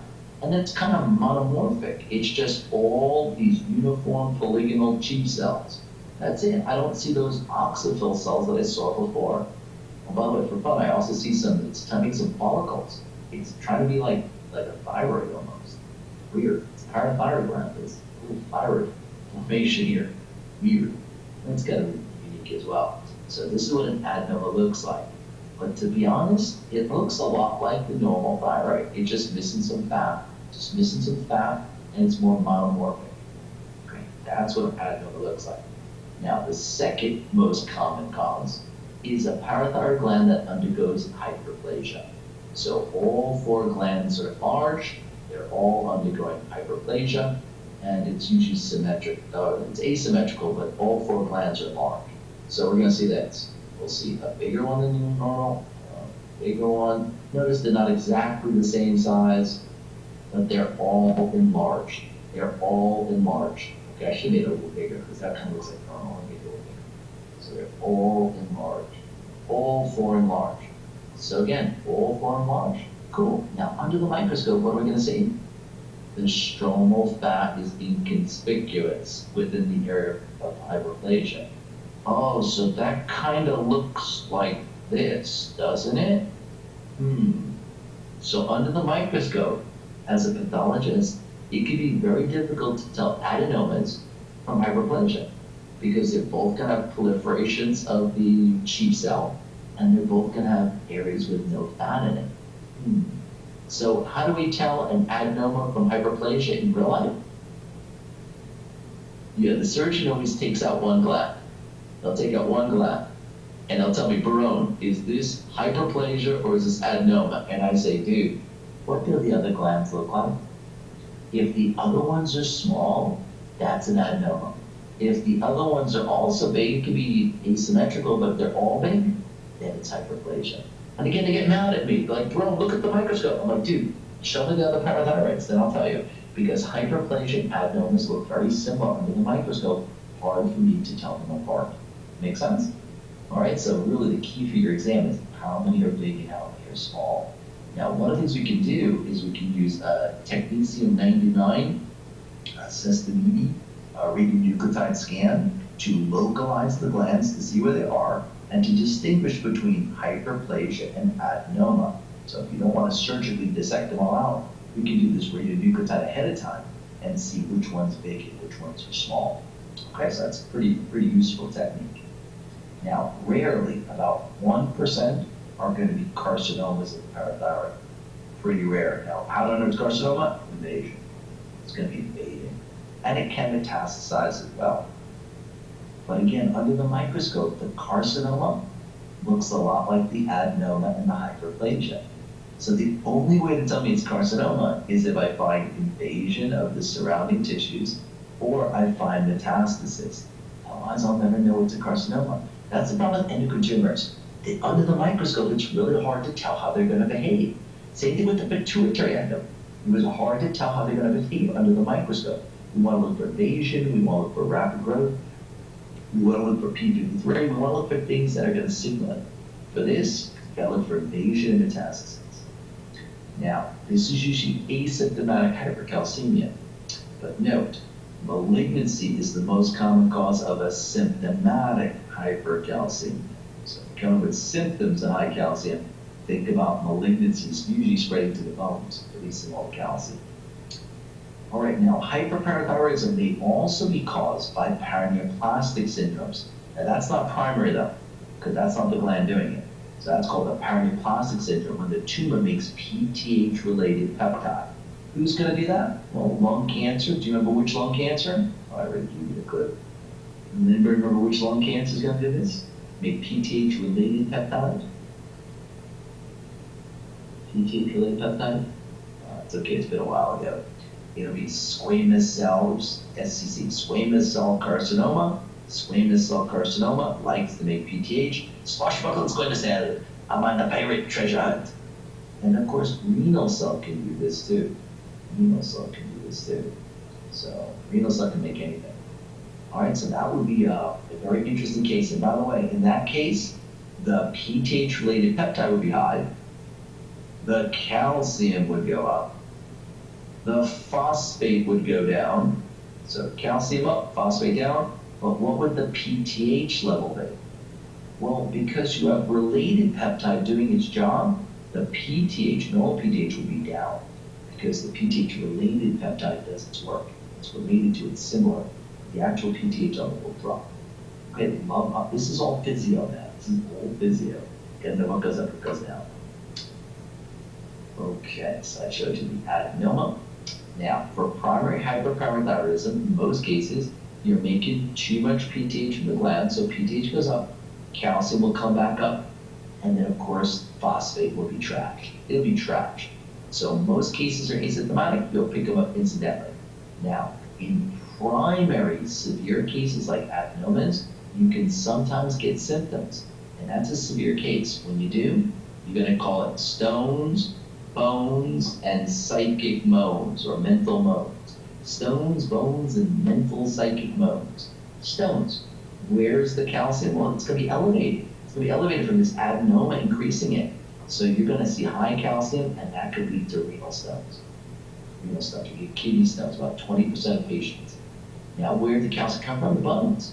So it's going to suck it out of the bones, and you're going to get osteoporosis big time. So bone pain, fractures can occur because your bones are going to get really holy. In fact, in primary hypothyroidism, you steal so much calcium from the bone, your bones actually get the worst form of osteoporosis ever. They get so holy, they become cystic. We call this osteitis fibrosis cystica. This basically gets such big cystic areas that those cystic areas, you bleed into them, they hemorrhage, they fibrose, so they actually look like a tumor. It's just a 6-6 plate filled with blood. It's just a 6 plate filled with blood. I know, but it looks like a tumor. It looks like a tumor. They call them brown tumors. Brown because it's old blood that's organizing. So osteitis fibrosis cystica. You get these cystic spaces with fibrosis, and they sometimes bleed and look like tumors. Call them brown tumors, even though they're not a tumor. That's osteoporosis to the extreme. That's how I remember osteoitis fibrosis is the only primary hyperparathyroidism will do this. Now, what else can happen? Well, your brain is a bunch of electrical circuits. If you mess the major electrolyte up, well, now you can get depression, lethargy, seizures. Not cool. You'd be like moaning, oh, I'm depressed. Oh, I didn't take you something. Oh, you get all this depression. Not cool. And you can also get abdominal growths too. The high calcium can lead to constipation, peptic ulcers, pancreatitis. Calcium is a major secondary messenger. Activates enzymes, and you can get pancreatitis. Muscular tones. Remember, this is important for muscle function too. So you can get hypotonia, weakness, and fatigue. And again, this is more due not to the calcium coming into the muscle, but the calcium affecting the nerves. It's more about the nerves. The cardiac, you can get aortic and mitral valve calcifications. Do you remember dystrophic calcifications? So a kidney stone is an example of a dystrophic calcification. Oh, sorry, this is not metastatic, I should say. Metastatic. Dystrophic is dead tissue. This is due to high calcium. So this is what we call metastatic calcification. So metastatic calcification example would be renal stones. Another one would be calcification of your aortic and mitral valve as you get older. So this is called metastatic calcification. The answer is right in front of me, yet I still trip over my own tongue. Now, they also look at nephrocalcinosis, which is calcification of the tubules. So renal stones, nephrocalcinosis, calcification of your valves. All right, now here's what happens to the bones. The PTH steals all the calcium from it, so they literally become like cystic. So here's what they normally look like. See the bones? They should be nice and like thick, right? Nice thick, nice lamellar bones. See the layers of collagen, nice cement lines, nice layers. Notice what you see here. You have to send this picture because I think I covered it up in your handout. I think I covered it up because I have one picture on top of another picture. Notice these bones, the center is like hollow. These are these should be trabecular, they should be solid, but it kind of bored out, These osteoclasts got turned on, they started boring it out from the inside. It kind of like dissected through the bone. So we call this dissecting osteitis. Dissecting osteitis, where the osteoclasts tunnel into the center of the trabeculi, and they make these kind of a railroad appearance to the remaining bone. Here's one track, woo, woo. Here's the other track, woo, woo. It's like a train track now, because you dissected the center. And that's a very characteristic feature that you only see pretty much in primary hyperparathyroidism. So very important to remember this dissecting osteitis under the microscope. One of the reasons they get so many fractures and bone pain, just dissects the bone. Right? Again, that's what normal should look like. It should be solid. It should be solid bone. Solid trabecula, I should say. All right, now let's talk about secondary hyperparathyroidism. Okay, secondary means it's not the gland. It's not the gland. It's secondary to something else. What is hyperparathyroidism? Still high PTH. High PTH. Now, what's it secondary to? Low calcium. Any disease that starts with the low calcium, it's secondary to low calcium. So if you have low calcium, the parathyroid glands are going to do their job. They're going to secondarily secrete high PTH to try to bring it back up. Make sense? So this is called secondary. It's secondary to any disease that starts with low calcium, then your PTH will go up. Now, PTH will do the same thing it's supposed to do. It's going to try to bring the calcium up. Calcium's low, it'll try to bring it back up. It will get rid of phosphate. So phosphate will get trashed. Phosphate will get trashed. And of course, PTH is high. So PTH will try to bring the calcium back up to normal. It'll be low. So you started out low. It's going to get closer and closer to normal. We'll try to bring it back up. And phosphate will get trashed in the meantime. Okay, so what we'll see here is secondary hyperplasia of the thyroid gland because it's doing its job. Oh no, this should be secondary hyperplasia of the parathyroid. Ooh.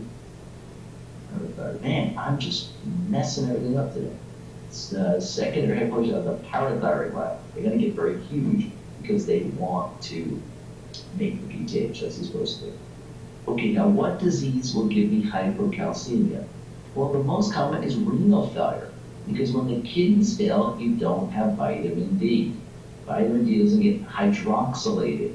Remember, 125 is the one hydroxylation that occurs in the kidney. 25 is done by the liver, 1 is done by the kidney. So the kidney doesn't do that one hydroxylation of vitamin D if we don't activate it. You don't get calcium. Calcium is low. Number 2, it could be due to vitamin D deficiency, not drinking any dairy, no milk, or malabsorption. It's fat soluble. So if you have stearia, you can't absorb vitamin D. So it's some disease that has a problem with the calcium. So calcium's low, now PTH goes up secondarily. Make sense? All right, now what about tertiary? Well, this one's very rare. But tertiary hyperparathyroidism is something like chronic renal failure that will lead to hyperplasia of the parathyroid gland, right? It'll go hyperplastic. Now, when it proliferates like that, one of the areas may become autonomous and just say, I'm just going to become overactive. Why? Because you've been making me work hyper for so long. I'm just so used to it. I'm just going to keep doing it. So now you're going to get high PTH because you had chronic renal failure, which led to hyperplasia, which led to the autonomy. So this is tertiary. First you have this, secondary, then you go to tertiary. Okay? Now in this case, this is almost like a tumor. It's just doing its own thing. So in this case, to get this PTH back down, we may actually have to take out that parathyroid gland. Have to take it out because it's almost like a tumor.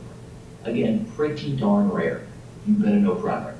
Primary, we get adenoma, you get high PTH, you get high calcium.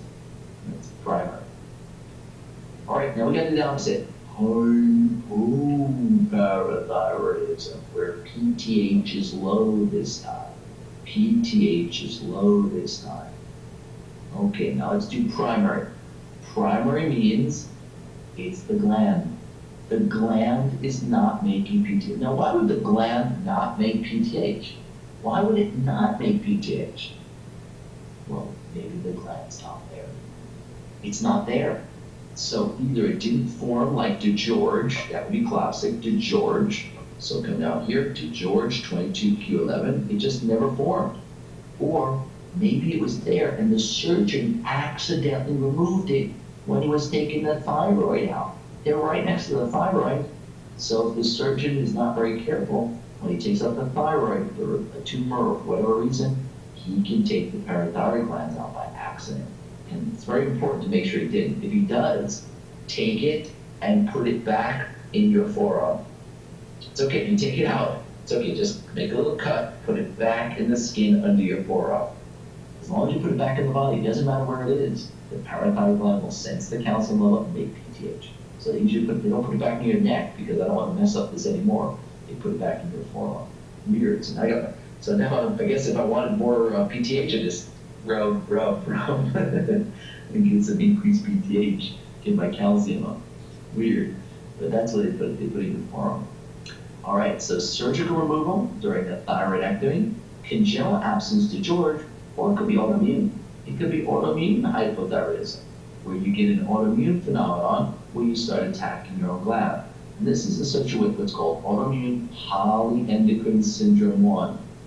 Do you think you get multiple endocrine organ attack here? Yeah, it's a mutation in the autoimmune regulator gene. That's why you get autoimmune like crazy. So it could be autoimmune, it could be congenital, you didn't make it, or it could be surgical. In any case, the gland began to work. That's why this is called primary. Primary, the gland does not work, it doesn't make PTH. So clearly PTH will be low, so therefore calcium will be low, and phosphate won't get trashed. No more trashing of phosphate, phosphate will go up. That's what we're gonna see. Now this hypocalcemia is gonna give me a lot of symptoms. I'm gonna get tetany, I'm gonna get muscular spasms, I'm gonna get tingling and numbness around the lips. Very common to get this periorbital tingling and numbness when you have low calcium. I'm gonna get Chvostek signs. Remember when you tap over the facial nerve? If there's low calcium when you tap on the facial nerve, you get tetany. So it'll fire and you get like facial contraction, and then that's Chvostek sign. You can also get Trousseau's. Trousseau's is when I blow up the blood pressure and I leave it blown up for like 10 minutes.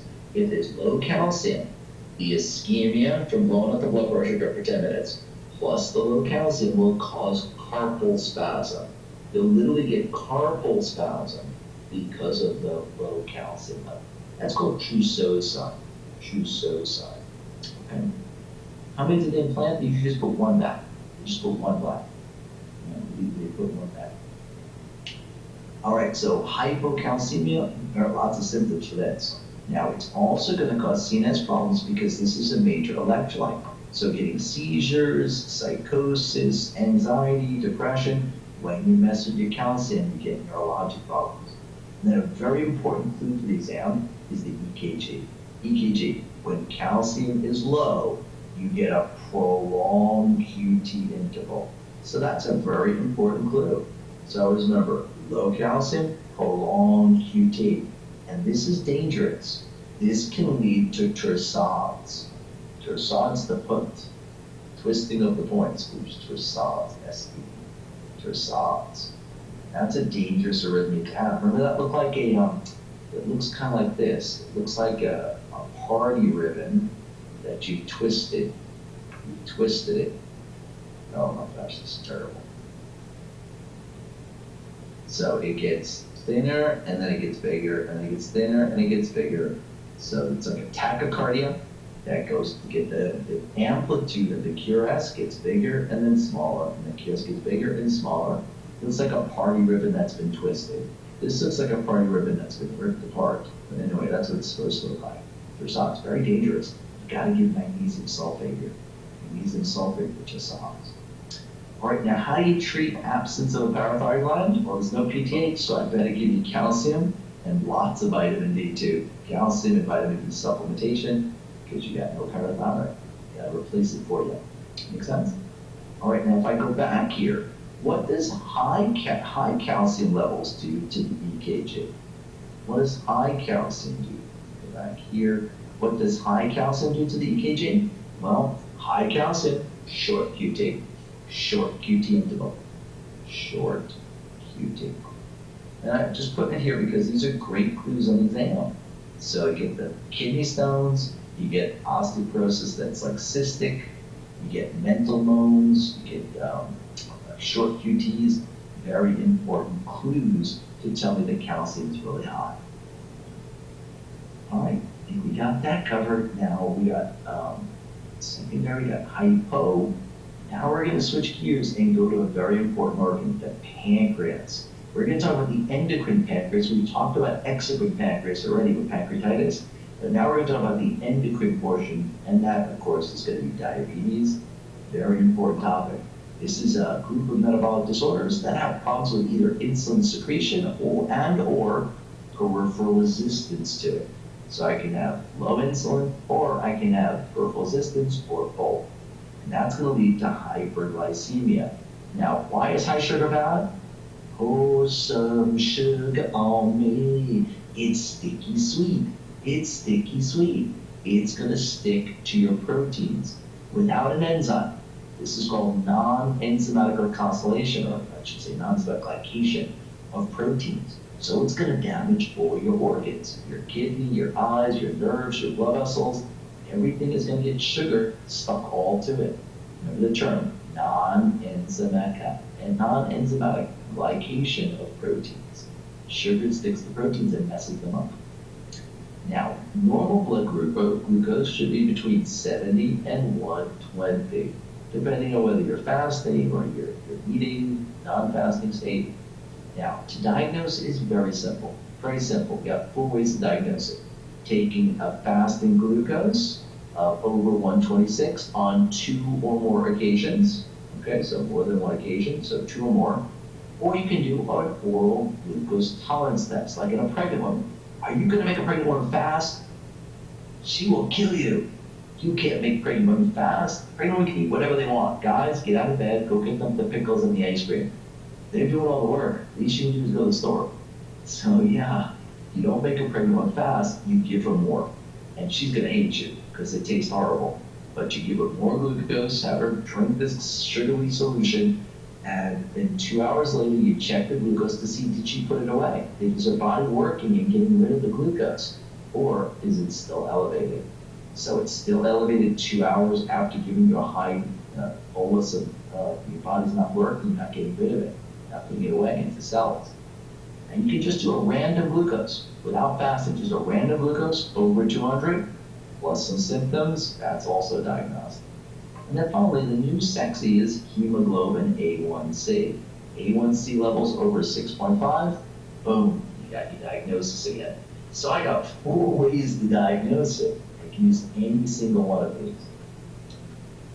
All right, now, let's talk about some of the types. It's very simple. We got 2 types of diabetes. We got type 1 diabetes, type 1, which is sometimes known as juvenile onset, or brittle because it's impossible to control unless you give me insulin. Very hard, it's very brittle.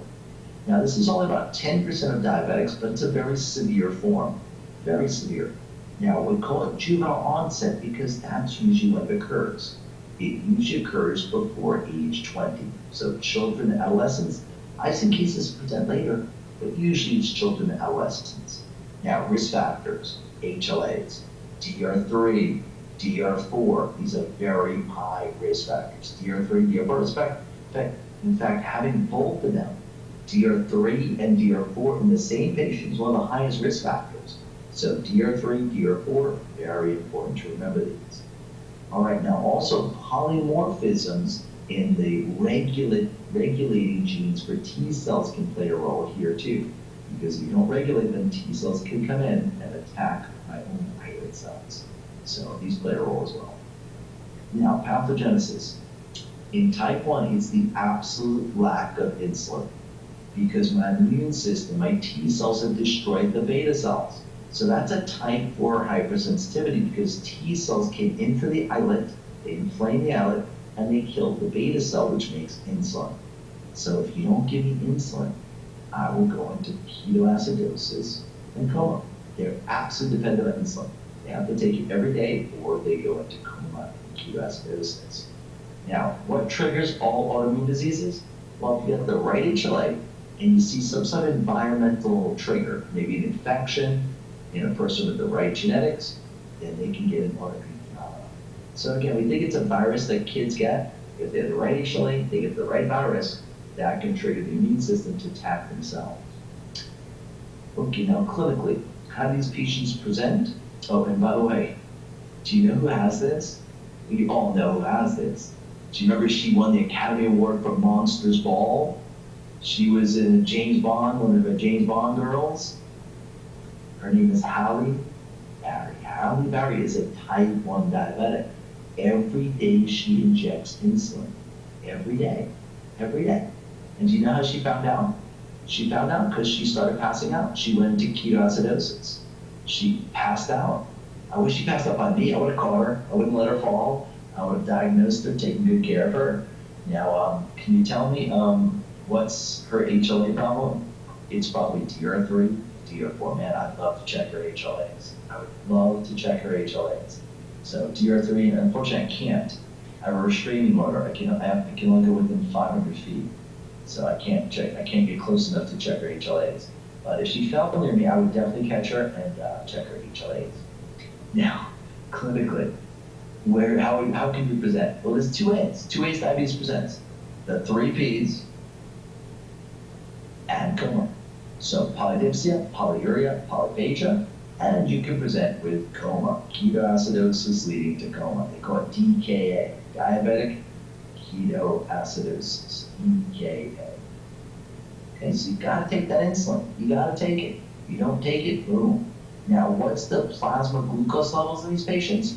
Well, it's elevated, pretty high, but not as high as type 2. Type 2, you'll see.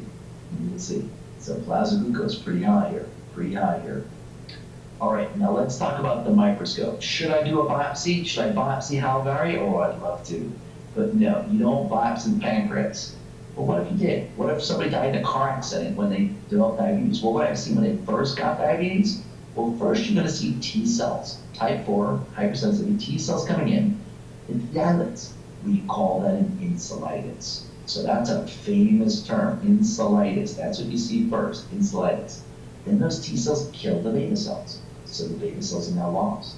How's it going to heal? Fibrosis. So if I checked her pancreas today, now that she's fully diabetic, check her pancreas, it would just be a fibrotic islet. The beta cells are gone. She's absolutely dependent on insulin. So I need to know something. In type 1 diabetes, if I dive through the pancreas, I would see an insulitis. So here are the exocrine glands making all your digestive hormones. And then this round thing here is your islet. This is your islet. Islets are lying around. Now, if you notice, there are small dark blue cells in here. These small dark blue cells, these are the lymphocytes coming in and attacking the beta cells. So we call it an insulitis when we see all these lymphocytes here. But I need to know something. Are you going to biopsy the pancreas in diabetes type 1? No. You only biopsy the pancreas for the tumors. You're not going to biopsy it. So then, what could I look for in the blood that would be good in the type 1 diabetic? In other words, most type 1 diabetics have islet cell autoantibodies. So not just T cells attacking, but antibodies attacking as well. But what is the target of the antibody? What is the intracellular target in the beta cell? So we've got beta cell antibodies. Do you know? Does anybody know? It's a good marker for type 1 diabetes. In fact, if you check them before they got diabetes, it will be there. It's actually present before they have symptoms. So if you need to look for it, you can actually find it early. Anybody know? It's an anti-something. It's an enzyme inside the cell. Oh, close, very close. I like what you're thinking. Amylin will be seen in type 2. We'll see that in a minute. But antibodies against glutamic acid decarboxylase. Anti-GAD antibodies are very characteristic only of type 1 diabetes. Only type 1. So again, I don't want to biopsy the pancreas. If I couldn't diagnose it on clinical grounds, I could always look for these antibodies that would support the diagnosis. So anti-GAD antibodies, again, are they usually required? No, we can usually diagnose it clinically. But anti-GAD antibodies are a good marker of this disease. They don't cause it because antibodies can't get inside the cell, right? To attack the enzyme, you can't get inside. But it's a good marker of disease. It's really a type 4, but this is a type 2. We'll look for this type 2 reaction. Okay? So again, if you have trouble with diagnosis, look for these type 2 antibodies. Even though they're not causing disease, they're a marker. So here's the way you can remember forever. Ready? Halle Berry. Oh my gosh, she's gorgeous, isn't she? She is gorgeous. What's gorgeous about her? Everything, but especially those abs and derriere. Gorgeous abs and derriere. Anti-GAD antibodies. Gorgeous abs. Or just say gadzooks, she's gorgeous. John, only Scooby-Doo says gadzooks. All right, then, how about this? Oh my God, she's beautiful. Oh my God, she's beautiful. No? All right, I tried. So which is the antibody for type 1, not type 2? Anti-GAD antibodies. And don't forget to look for DR3 and DR4. So gentlemen, put HLA DR3, DR4 in the place that makes your thigh man, put on your thigh. Put on the thigh. I'm an I man. So I'm going to put DR3 and DR4 right there. I'm an I man. Ooh, now she looks like the Catwoman. DR3, DR4. I'm an eye man. The eyes are the windows of the soul. The eyes are the windows. That's the most sexiest part. That and the brain are the two most sexiest parts of a woman and a man. The eyes and the brain. Yep. Trust me, gentlemen. I know you don't think so. I live in LA. There is so much eye candy. Then you walk up to them and they start speaking, and you're like, just don't talk. Just don't talk. The brain is, I know you don't think so, the brain is very important. Long term is very important. All right, you need a woman with brains. All right, now what about type 2? Well, we all know type 2, this is like an epidemic. A famous term for this is non-insulin dependent. Type 2 is another name now. Adult onset, not a good name anymore. Why? Because now our kids are getting it. Our children are getting obese and they're getting type 2. So it's like being both in children and adults. So adult onset, no longer a good name for this one. And it counts for most cases of diabetes. It's an epidemic. It's like an epidemic. Now, risk factors. Americans are getting larger. And we're getting older, larger and older. Now, is there genes? Absolutely. There are genes. Remember Modi association? There are genes. No HLA. If they talk about HLA, it's type 1. If they talk about the antibody, it's type 1. Type 1 has got the antibody and the HLA. This has genetics. It runs in families, but it's not an HLA association. Now, the pathogenesis here is I do have insulin. I do. It's not high enough for their high sugar because their sugar is so high, it's just not high enough. So it's basically a relative deficiency of insulin. They got the insulin. In fact, it's higher than normal, but it's not high enough for this super high glucose. Look at how high their plasma glucose is. Do you see this? Now go back to type 2 for a second. Wow. Now go back to type 1, I should say for a second. Go back to type 1. Go back to type 1. Yeah, they had it too. But look, see there? They have high glucose, but nowhere near as high. Nowhere near as high. So the glucose levels are here really sky high. You just can never make enough insulin for that. So you're going to have a relative deficiency. But that's not the major problem. That is one problem. There's not enough insulin for the level of sugar. But the real problem is peripheral. Your peripheral tissues are resistant. And what does that mean in real life? It means not enough receptors. The receptors are decreased in numbers because of downregulation. They've basically been internalized. They're downregulated. Good news, lose some weight, they'll come back. Lose some weight, they come back. So do some exercise, they come back. So this is reversible. But because of your obesity and other factors, they basically downregulate. There's less receptors. So I've got the insulin, but it ain't gonna work so good because it's not enough receptors. Don't forget these receptors are tyrosine kinases. So insulin long-term can cause growth if you have high insulin. Okay, now clinical features. Most people with type 2 have a long asymptomatic period. A lot of people have type 2 for years and they don't know. So why is this dangerous? By the time you come in with symptoms, you've done a lot of damage. A lot of damage has been done because you've been living with that high sugar for a long time. See, type 1, they present right away. They present right away with ketoacidosis, coma, polyps. They come in right away before there's much damage. So it's much more severe, but there's not a lot of damage done yet when they present. Here, when they present, by the time they come in, they've been living with this for years. So they're gonna have a lot of damage, a lot of atherosclerosis. They're gonna come in with a lot of tissue organ injury. Now, when they do present, it's again the 3 Ps, polyuria, polydipsophagia, and it can be coma, but non-ketotic. This is a hyperosmolar, non-ketotic coma. So we call it HONC, hyperosmolar, non-ketotic coma, HONC. So it's not DKA, this is HONC. Now I need to know something. Why is all comas are bad? I don't want a coma, you don't want a coma, nobody wants a coma. But why is this coma super bad? It should get its own movie. It's super bad. Why is it super bad? What does hyperosmolar mean? It means all that sugar in your blood is going to suck what out of your cells and your organs? What's it going to suck out of it? Water. It's going to suck water out like crazy. So basically, you are going to be severely dehydrated. Really, really severely. Severe dehydration. So that's not a good thing, to be really dehydrated like that. So your brain is basically going to shiver up like a raisin. Like a raisin. You're going to demyelinate and die. So that's why this is a very bad coma. We have to treat it quickly. Now, when we treat it, you can't just lower the sugar. If you just lower the sugar, they'll die. You got to lower the sugar and hydrate like crazy because of this severe dehydration. So hydration and lower the sugar. Got to do both.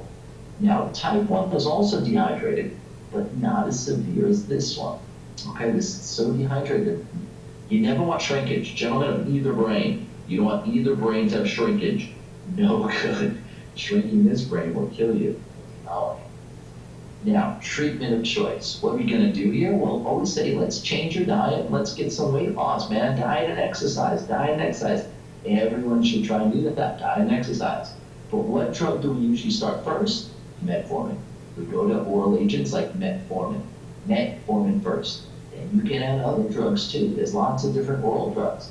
And then finally, if you put them on metformin and then another drug, once you're on 3 drugs, if the 3 drugs are not good enough to control it, then you're going to have to go to insulin. Insulin. Okay, I don't want to start there, but I may wind up there. So some people who are not that bad, diet and weight loss can give you enough receptors to bring the sugar down enough to get you normal. Now, if it's a more severe case, you got to do metformin, and then add your other drugs. There's so many of them. There's the glitazide drugs. There's the sulfonylureas. There's a whole bunch of drugs you can have. But again, once you get up to 3 drugs, metformin plus 2 more, that doesn't control it. Now you got to go to insulin. Now again, we're not going to do a biopsy, but what if we did look at the pancreas? Well, non-specific. The beta cells are still there, but they're surrounded by a bunch of amyloid made of amylin. Amyloid made of amylin. This is all of the amyloid around the islet cells, and maybe some atrophy. But the beta cells are still there. The beta cells are still there. So what drug only works in type 2, won't work in type 1 because it works on beta cells? The oral hypoglycemic sulfonylureas. Sulfonylureas stimulate the beta cells to make more insulin. So that's the only drug that will work in type 2, but doesn't work in type 1 because type 1 is no beta cells. Okay, now we got to take a look at this amyloid because that's the key feature. You still see the cells. The cells are still here. They're just pushed to the side by this pink stuff. This pink stuff is pushed to the side. This is going to be counter positive. This is made of amylin. Amylin. So this is your amyloidosis you see in type 2. Amyloid reactive. So type 1 was an insulitis and loss of beta cells and fibrosis. Type 2 is beta cells still there. They're just surrounded by amyloid.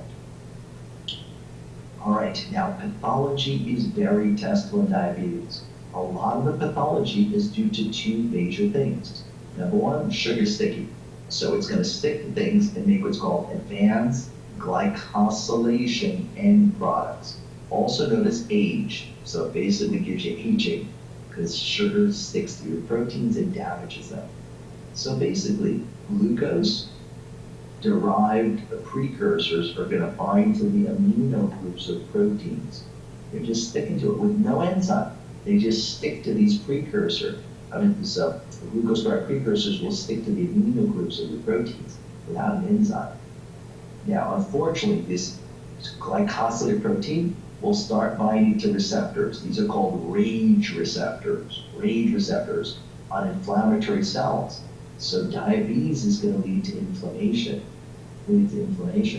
So it binds to inflammatory cells, to endothelium, and to smooth muscle.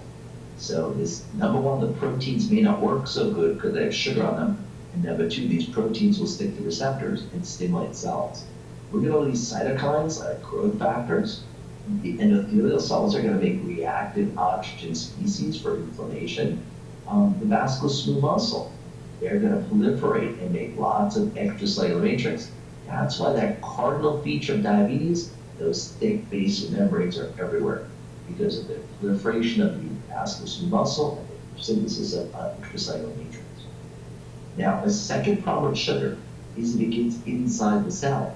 If high sugar gets inside the cell, it will be converted by aldose reductase to sorbitol.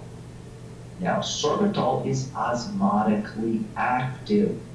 It's active. So it's going to trap water into the cell. So when sorbitol accumulates, water comes in, you get osmotic damage like the cataracts. Your lens swells up, now you can't see. Very common in diabetics, they get cataracts because of sorbitol in the lens. Now this will also deplete NADPH because aldose reductase will compromise, aldose reductase will use it up. And now without NADPH, you can't regenerate glutathione. Can't regenerate because the shunt, right? The shunt's supposed to make NADPH, they get used up by aldose reductase. Now glutathione can't be regenerated. Now your tissues are sensitive to stresses. Oxidants will damage your cells, because you don't have this major antioxidant. All right, now let's get to some of the vascular pathology, very common to show, and we've talked a lot about this in other sections. Now, diabetes is a major risk factor for atherosclerosis and all of its complications. So diabetics, the number one cause of death is an MI. That's how Halle Berry is most likely to die, MI. She doesn't die from MI, strokes, very common cause of death as well. Now, her sexy legs, she can get peripheral vascular disease. That's where you get atrophy of the skin and loss of hair in the lower extremities. You get claudication when you're walking. You get these ulcers that never heal and have to start amputating. And you get gangrene. You get gangrene and amputations. And that's all due to not perfusing and not getting enough blood down there. Now remember, why do I get an ulcer? Because neuropathy. I can't feel the position sense. So if my shoe is jamming, if I put my foot in the shoe, there's like a pebble in there, I'm not going to feel it because neuropathy. So it's going to push on it, push it, and because there's no blood flow, you're going to get an ulcer. And it's never going to heal because no blood flow. So when you take care of diabetics, you want to look at their feet. Always look at their feet. I train my patients, if they're diabetic, first thing I want to see is your feet. Because if they don't take good care of their feet and prevent any cuts from getting infected, once they get infected, it's hard to heal them. And then you have to start amputating. Now, when I amputate one toe, now they have even more trouble walking, and they're going to have to get injury and damage to another one. Then have to cut up another toe, and then a foot, and it's like a spiral downhill. Once you start amputating, it's horrible. So make sure you get good care of the feet in diabetic patients. In fact, it was funny, I was a medical student, I knew about this, so all my patients, I trained them. So then one time the attending said, oh, you guys are doing a great job, listen, go to lunch, I'll take care of your last patient for you. It's like, cool, let's go to lunch. We go to lunch, then the attending comes in, Jerome, good job. I was like, what? Can you say it louder? What? Jerome, good job. I saw your patient, I walked in, and they were smiling at me, wiggling their toes. And I was like, I looked at the chart, diabetes, oh, very good, very good. So the guy, my patient was so excited to show him his toes are all good. He's taking care of his toes. Now, only the toes knows what you've been doing, so make sure you take good care of your toes.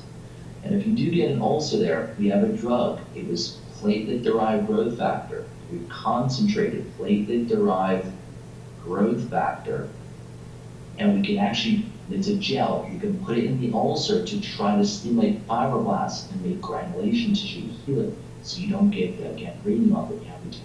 So that's important, platelet-derived growth factor. The brand name is Regranix. So if you see Regranix, it helps you regrow granulation tissue, Regranix. US Emily does not use trade names, but that's the trade name for it, Regranix. It's platelet-derived growth factor. All right, now you also get microvascular disease. The small vessels get injured too. But the small vessels, you're going to get thick basal membranes. I want you to know the term hyaline arteriolosclerosis. These are the small arterioles that get injured and you get very pink. So we call it hyaline arteriolosclerosis. Now, what about the kidneys? Okay, 25% of your cardiac output's going there, they're going to get damaged here. So the renal artery is going to get atherosclerosis. As you mentioned, the small vessels get hyaline arteriolosclerosis. But what's unique about diabetes is it involves both the afferent and efferent arterioles. That's unique. Hypertension, only going to pound stuff going in. Hypertension is only the afferent. So afferent and efferent, because high sugar is everywhere. So that's very characteristic to have it involved in both the inflow and outflow of the glomerulus. Now, it can also cause glomerular disease. You can get diffuse glomerulosclerosis, but the one they like the most is the nodular glomerulosclerosis, formerly known as Keimel-Still-Wilson's disease. So I say both names, Keimel-Still-Wilson's nodular glomerulosclerosis. Keimel-Still-Wilson nodular glomerulosclerosis. This is one of the nephrotic syndromes you'll see in diabetics. And the nodules are sugar nodules. They're all like glycolated mesangial matrix.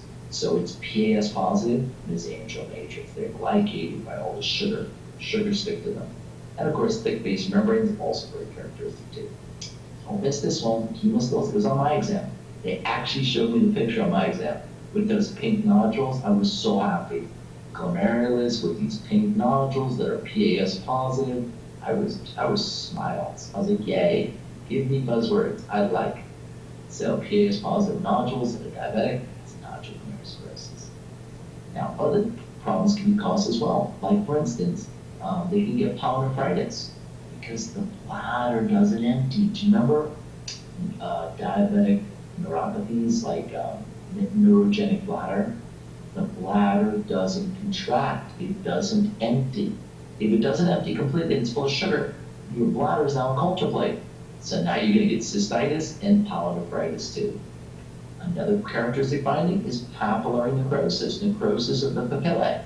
I want you to remember this occurs basically in two things. It's going to occur in sickle cell and diabetes. Sickle cell and diabetes, and then in Europe, they were using a drug called phenacetin, analgesic, phenacetin. Phenacetin is an analgesic. I don't think it was used much in America. Phenacetin was used in Europe, and it seemed to cause papillary necrosis as well. Again, low yield for USMLE, just putting there in case you see it in the book, you'll say, oh yeah, Bro told me that. But I want you to sickle cell and diabetes, papillary necrosis, blood in the urine, and of course, all this damage is eventually going to lead to renal failure. Diabetes is a major cause of renal failure in the US. Now, what about the eyes? Well, the eyes have it. The eyes have pathology too. Now, listen to the fancy terms. Non-proliferative phase, proliferative phase, and fibrotic phase. Okay, non-proliferative means nothing's proliferated. Okay, number one, you're getting damage to the small vessels, so you're going to get aneurysms. These little microaneurysms. And what will they do? They'll bleed. They'll bleed. They're going to bleed. So microaneurysms that are bleeding, this is non-proliferative. This is that microvascular disease we talked about, the hyperarteriosclerosis. You weaken the vessels, you get aneurysms. Number two, you're going to get atherosclerosis. You're going to get atherosclerosis of some of these small vessels as well. And that's going to lead to ischemia of the retina. So now I got ischemia and I got bleeding. So let's see. Who's going to come and eat the blood? Macrophages. Macrophage. How are they going to heal it? Granulation tissue. What does ischemia produce? Hypoxia-inducible factor, which calls in vascular endothelial growth factor, which calls in granulation tissue. So the ischemia of the retina causing granulation tissue. The hemorrhage of the retina causing macrophages and heals with granulation tissue. So now you're going to get a proliferation of capillaries and fibroblasts. Capillaries, fibroblasts, and fibroblasts. That's granulation tissue. They call it proliferative phase. The new vessels, they call it neovascularization. Yeah, this is granulation tissue, silly. You're just calling it a different word. You're calling it proliferative phase. Fibroblasts and capillaries are now proliferating. You'll see a lot of blood vessels growing in. Yeah, this is granulation tissue. Now, how does granulation tissue heal? Scarring. You're going to wind up with fibrosis. What does fibrosis do? It contracts. When it contracts, it pulls the retina off the back of the eye. That's called retinal detachment and blindness. Yep, this is a major cause of adult blindness. Major cause of adult blindness. This and macular degeneration. These are two major causes of adult blindness in the United States. Yeah, so here's the key. When do I want to treat this? Well, before it's fibrotic, before you get to scar. So we're going to treat it when we see the proliferative phase. We're going to laser it and destroy those vessels so you don't wind up with fibrosis. So laser therapy, they need yearly ophthalmologic examination. And when they get proliferative disease, we're going to treat that. And again, control the sugar. That's the ultimate therapy. Control the sugar. Because the rule is, if you can keep their sugar normal, they're not going to get into this pathology. If their sugar is always normal, they're not going to get this pathology. So if they can get tight sugar control, they're not going to get these things. So control the sugar and then treat the proliferative disease so it doesn't become fibrotic. Now they also have a high risk of cataracts because they swell up, and they also have higher pressure, glaucoma. Sugar tracks water. Now, neuropathy. Diabetics is the #1 cause of peripheral neuropathy, and usually it's a glove stocking sensory loss. Remember glove stocking? Glove stocking, why? Glove and stocking sensory loss first. Because the longer the nerve, the more likely it is to get damaged. The longer the nerve, and usually it's the myelin that gets damaged. So the longer the nerve, the more likely it's to get injured. So that's why you lose sensation in the fingertips and toes first, then the rest of the hand, and then the rest of the body. That's where you lose it first. Peripheral glove stocking distribution. You get a neurogenic bladder, and that was the reason for the pyelonephritis. And of course, very unattractive impotence. No, neuropathy, neuropathy. Gentlemen, to point and shoot, what do you need? Let's see. To point, erection, I need parasympathetics to point. To shoot, to ejaculate, you need sympathetics. So to point and shoot, we need sympathetics and parasympathetics. Well, guess what? Neuropathy affects the autonomic nervous system too. Not good. So sensory, motor, autonomic, no bueno, no bueno. You don't like this one. All right, now a couple pictures of this pathology we've been talking about. Believe it or not, this is the aorta. Believe it or not, this is the aorta. Holy heck. This is one of the worst cases of atherosclerosis you'll ever see. It's supposed to be a smooth inner lining. Well, this intima is full of plaques and ulceration plaques. It looks like there might be a thrombosis here. So this is it's one of the worst cases you'll ever see of atherosclerosis. That should be a smooth intimal surface. Now, when you come down here, what's happening? You see we put a paper clip in here to show you the aortic wall has dilated. This is a AAA, abdominal aortic aneurysm. This person probably had a pulsatile abdominal mass with a bruit. Probably had a bruit. And this guy, you gotta check the size of this. Like it's over 5 centimeters. That's when you want to consider doing surgery, because these things can rupture and lead to that. Now, I think you can imagine the artery here going to the kidneys involved too. It's atherosclerotic here too. So you're going to have less blood flow. You can get renal artery stenosis from this. Now, this kidney, you can't tell, but it's smaller than normal. I want you to look at the surface. You see where it's finely granular? Got little granules on the surface. Your kidney surface should be smooth. When you see a fine granular surface, they can ask you what's wrong with the kidney under the microscope. This is what hyaline arteriolosclerosis looks like. It's a finely granular appearance to the surface of the kidney. Hyaline arteriolosclerosis. That's all they have to say on the exam. Finely granular surface. Fine granularity, that is small obstructed vessels. Hyaline arteriolosclerosis. Very good. Now, on the glomerulus, you're going to look for those nodules. All right, here they are. Those pink nodules. Aren't they beautiful? I mean, this was on my exam. I still remember it. These pink nodules that are PAS positive. Now, can you take a look at the basement membrane here on Bowman's capsule here? Look at how thick this basement membrane is. Look at how thick it is. Wow, very thick basement membrane. Look at the basement membrane here. Very thick basement membrane here. Very thick. Here you can light them up. Light them up with a PAS stain. You see these thick basement membranes of the tubules, of Bowman's. Very thick basement membranes. Very characteristic of diabetes. All right, now what else can you see? Well, we can see, here's another nice example. Nice example.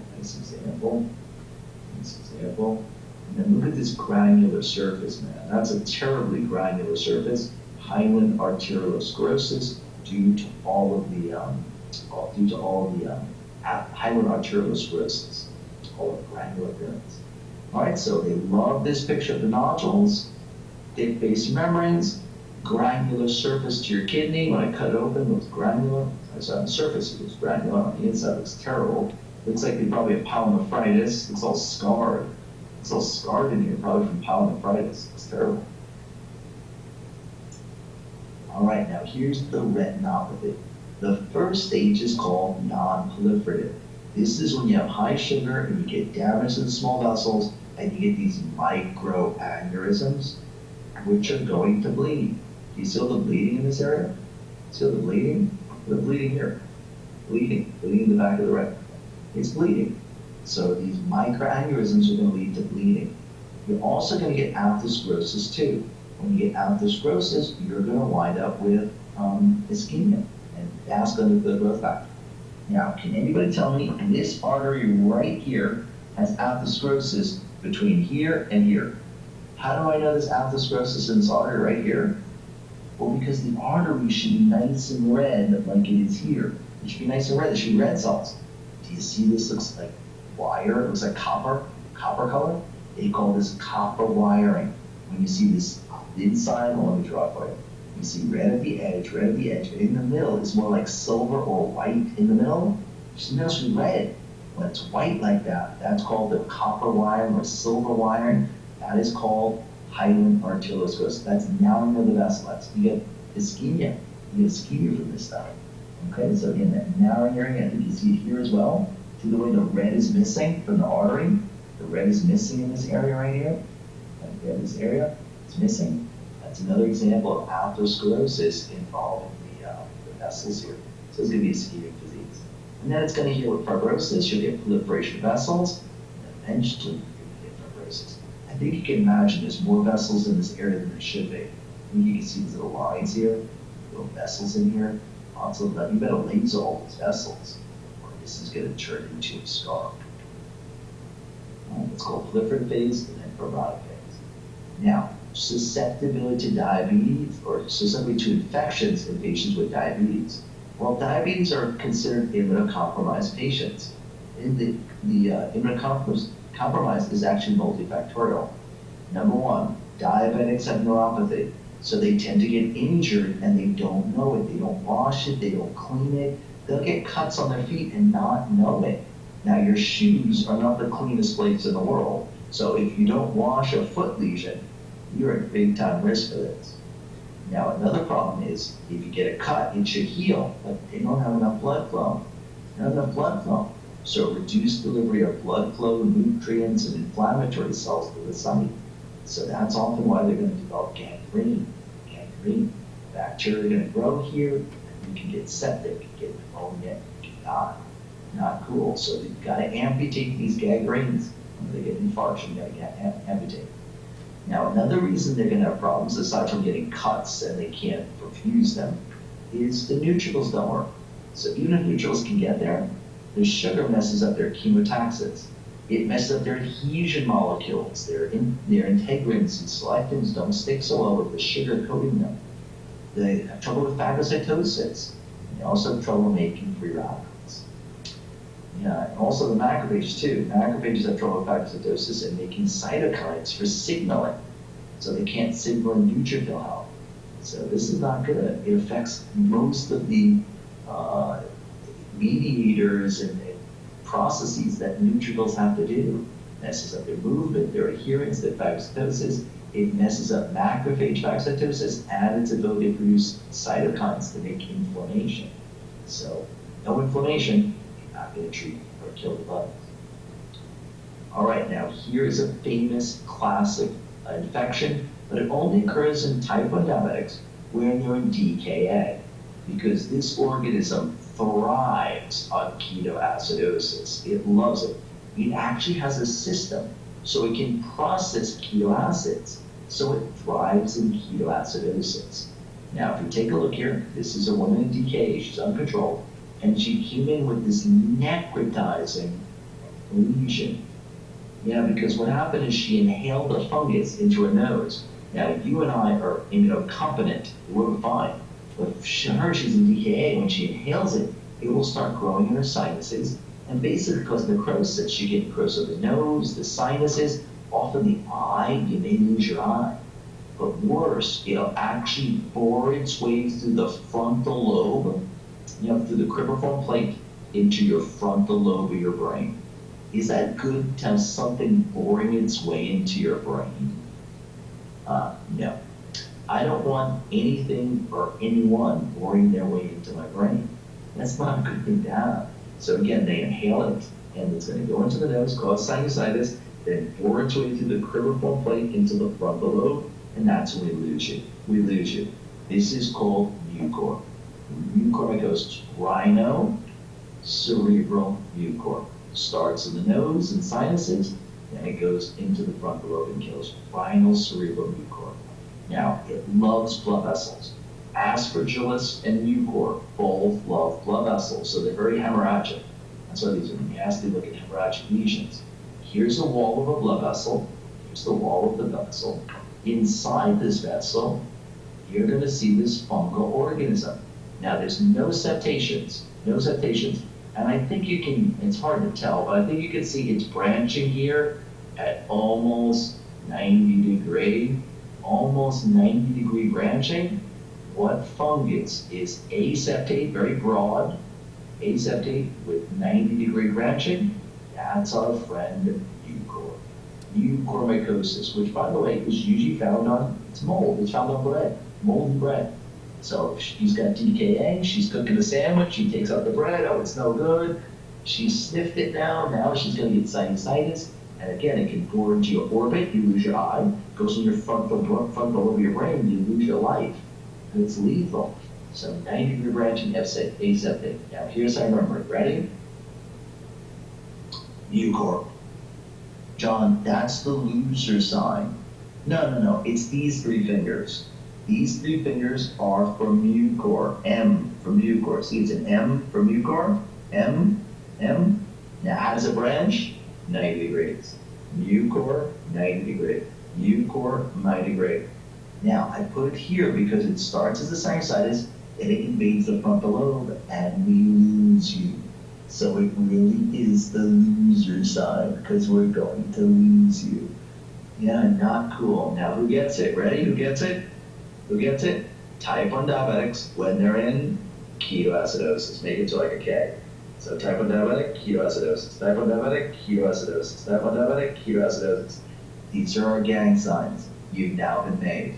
So we got aspergillus, which branches at 45 degrees, and all that aspergillus mnemonic. And now we got mucor. So mucor aspergillus, you're part of my LA medical mafia. Mucor aspergillus. Aspergillus is usually in patients who have AIDS or neutropenia. Mucor is usually in people who are ketoacidosis because mucor thrives in ketoacidic environment. So be George Clooney. How are we going to save this? This is a bad condition. I'm going to do three things. Number one, I'm going to debride this. I'm going to take out as much of this as I can. I have to take out some frontal lobe dead tissue. I'll take it out as much as I think is dead and take it all. Take it off. Number two, I'm going to give you antifungals. Amphotericin would be a classic drug, but whatever the newest antifungal is, get antifungals on board. And then number three, control the DKA. Get rid of the ketoacidosis. If you do all three, people still die. But if you save a couple, you're George Clooney. Because once it's in the frontal lobe, it's hard to cure, even with all three. But if you do all three, you will save some, and that is awesome. Saving people who should be dead. This is a terrible infection. Now, can you tell me the other bug? What was that other bug where you're jumping in a freshwater river, the water goes up your nose, and then this amoeba will go through your cribriform plate into your brain? Do you remember that from freshwater, jumping into freshwater, the water goes up your nose? Freshwater? No? Goes in the nose area, Naglaria,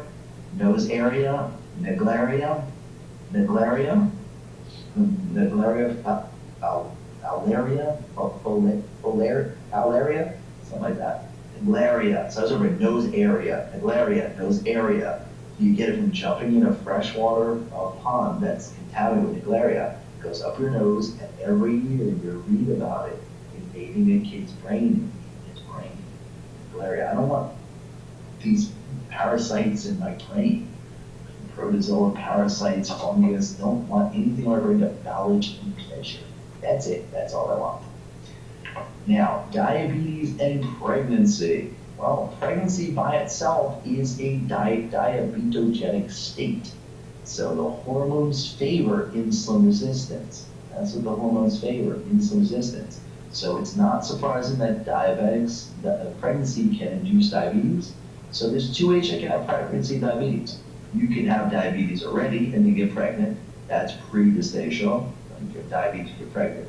Or you can get gestational diabetes that develops during the pregnancy because of this hormone milieu increasing the insulin resistance. Now, complications of having diabetes when you're pregnant? Well, you have a higher risk of stillbirths and a higher risk of congenital malformations. It's not good. You tend to increase birth weight, so macrosomia, big babies. Why? Because the baby's pancreas is normal. So when mom's high sugar goes across the baby's placenta, the baby's pancreas is going to make high levels of insulin. High levels of insulin. So that's why they're big, because insulin receptors are tyrosine kinases, they cause growth. So let's repeat, because of mom's high sugar, the baby's pancreas makes high insulin. High insulin causes growth.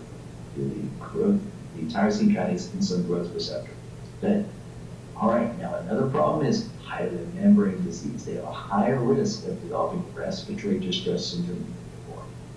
They also have a higher risk of that child developing diabetes and obesity later in life.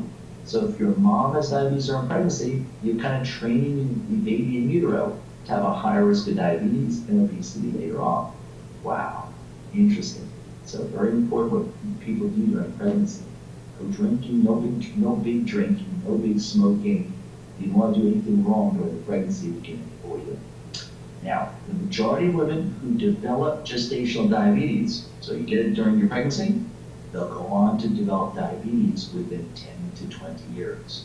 So a woman gets diabetes during pregnancy, that's a marker that she's going to get diabetes in the future.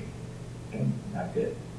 Okay, perfect time to end. We got the adrenal and the pineal gland left to go. We did really good with this stuff. And again, I apologize for getting the PowerPoints late, but you got them now, so you can watch the videos and catch up. All right, gang, take care, and thanks for sending me questions. I appreciate all the questions. I saw there's a few questions. I'm going to answer them. I'll get right back to you guys. All right, take care. Have a good night. What? Justin was the only one, the sole survivor, the only one who stuck around. All right.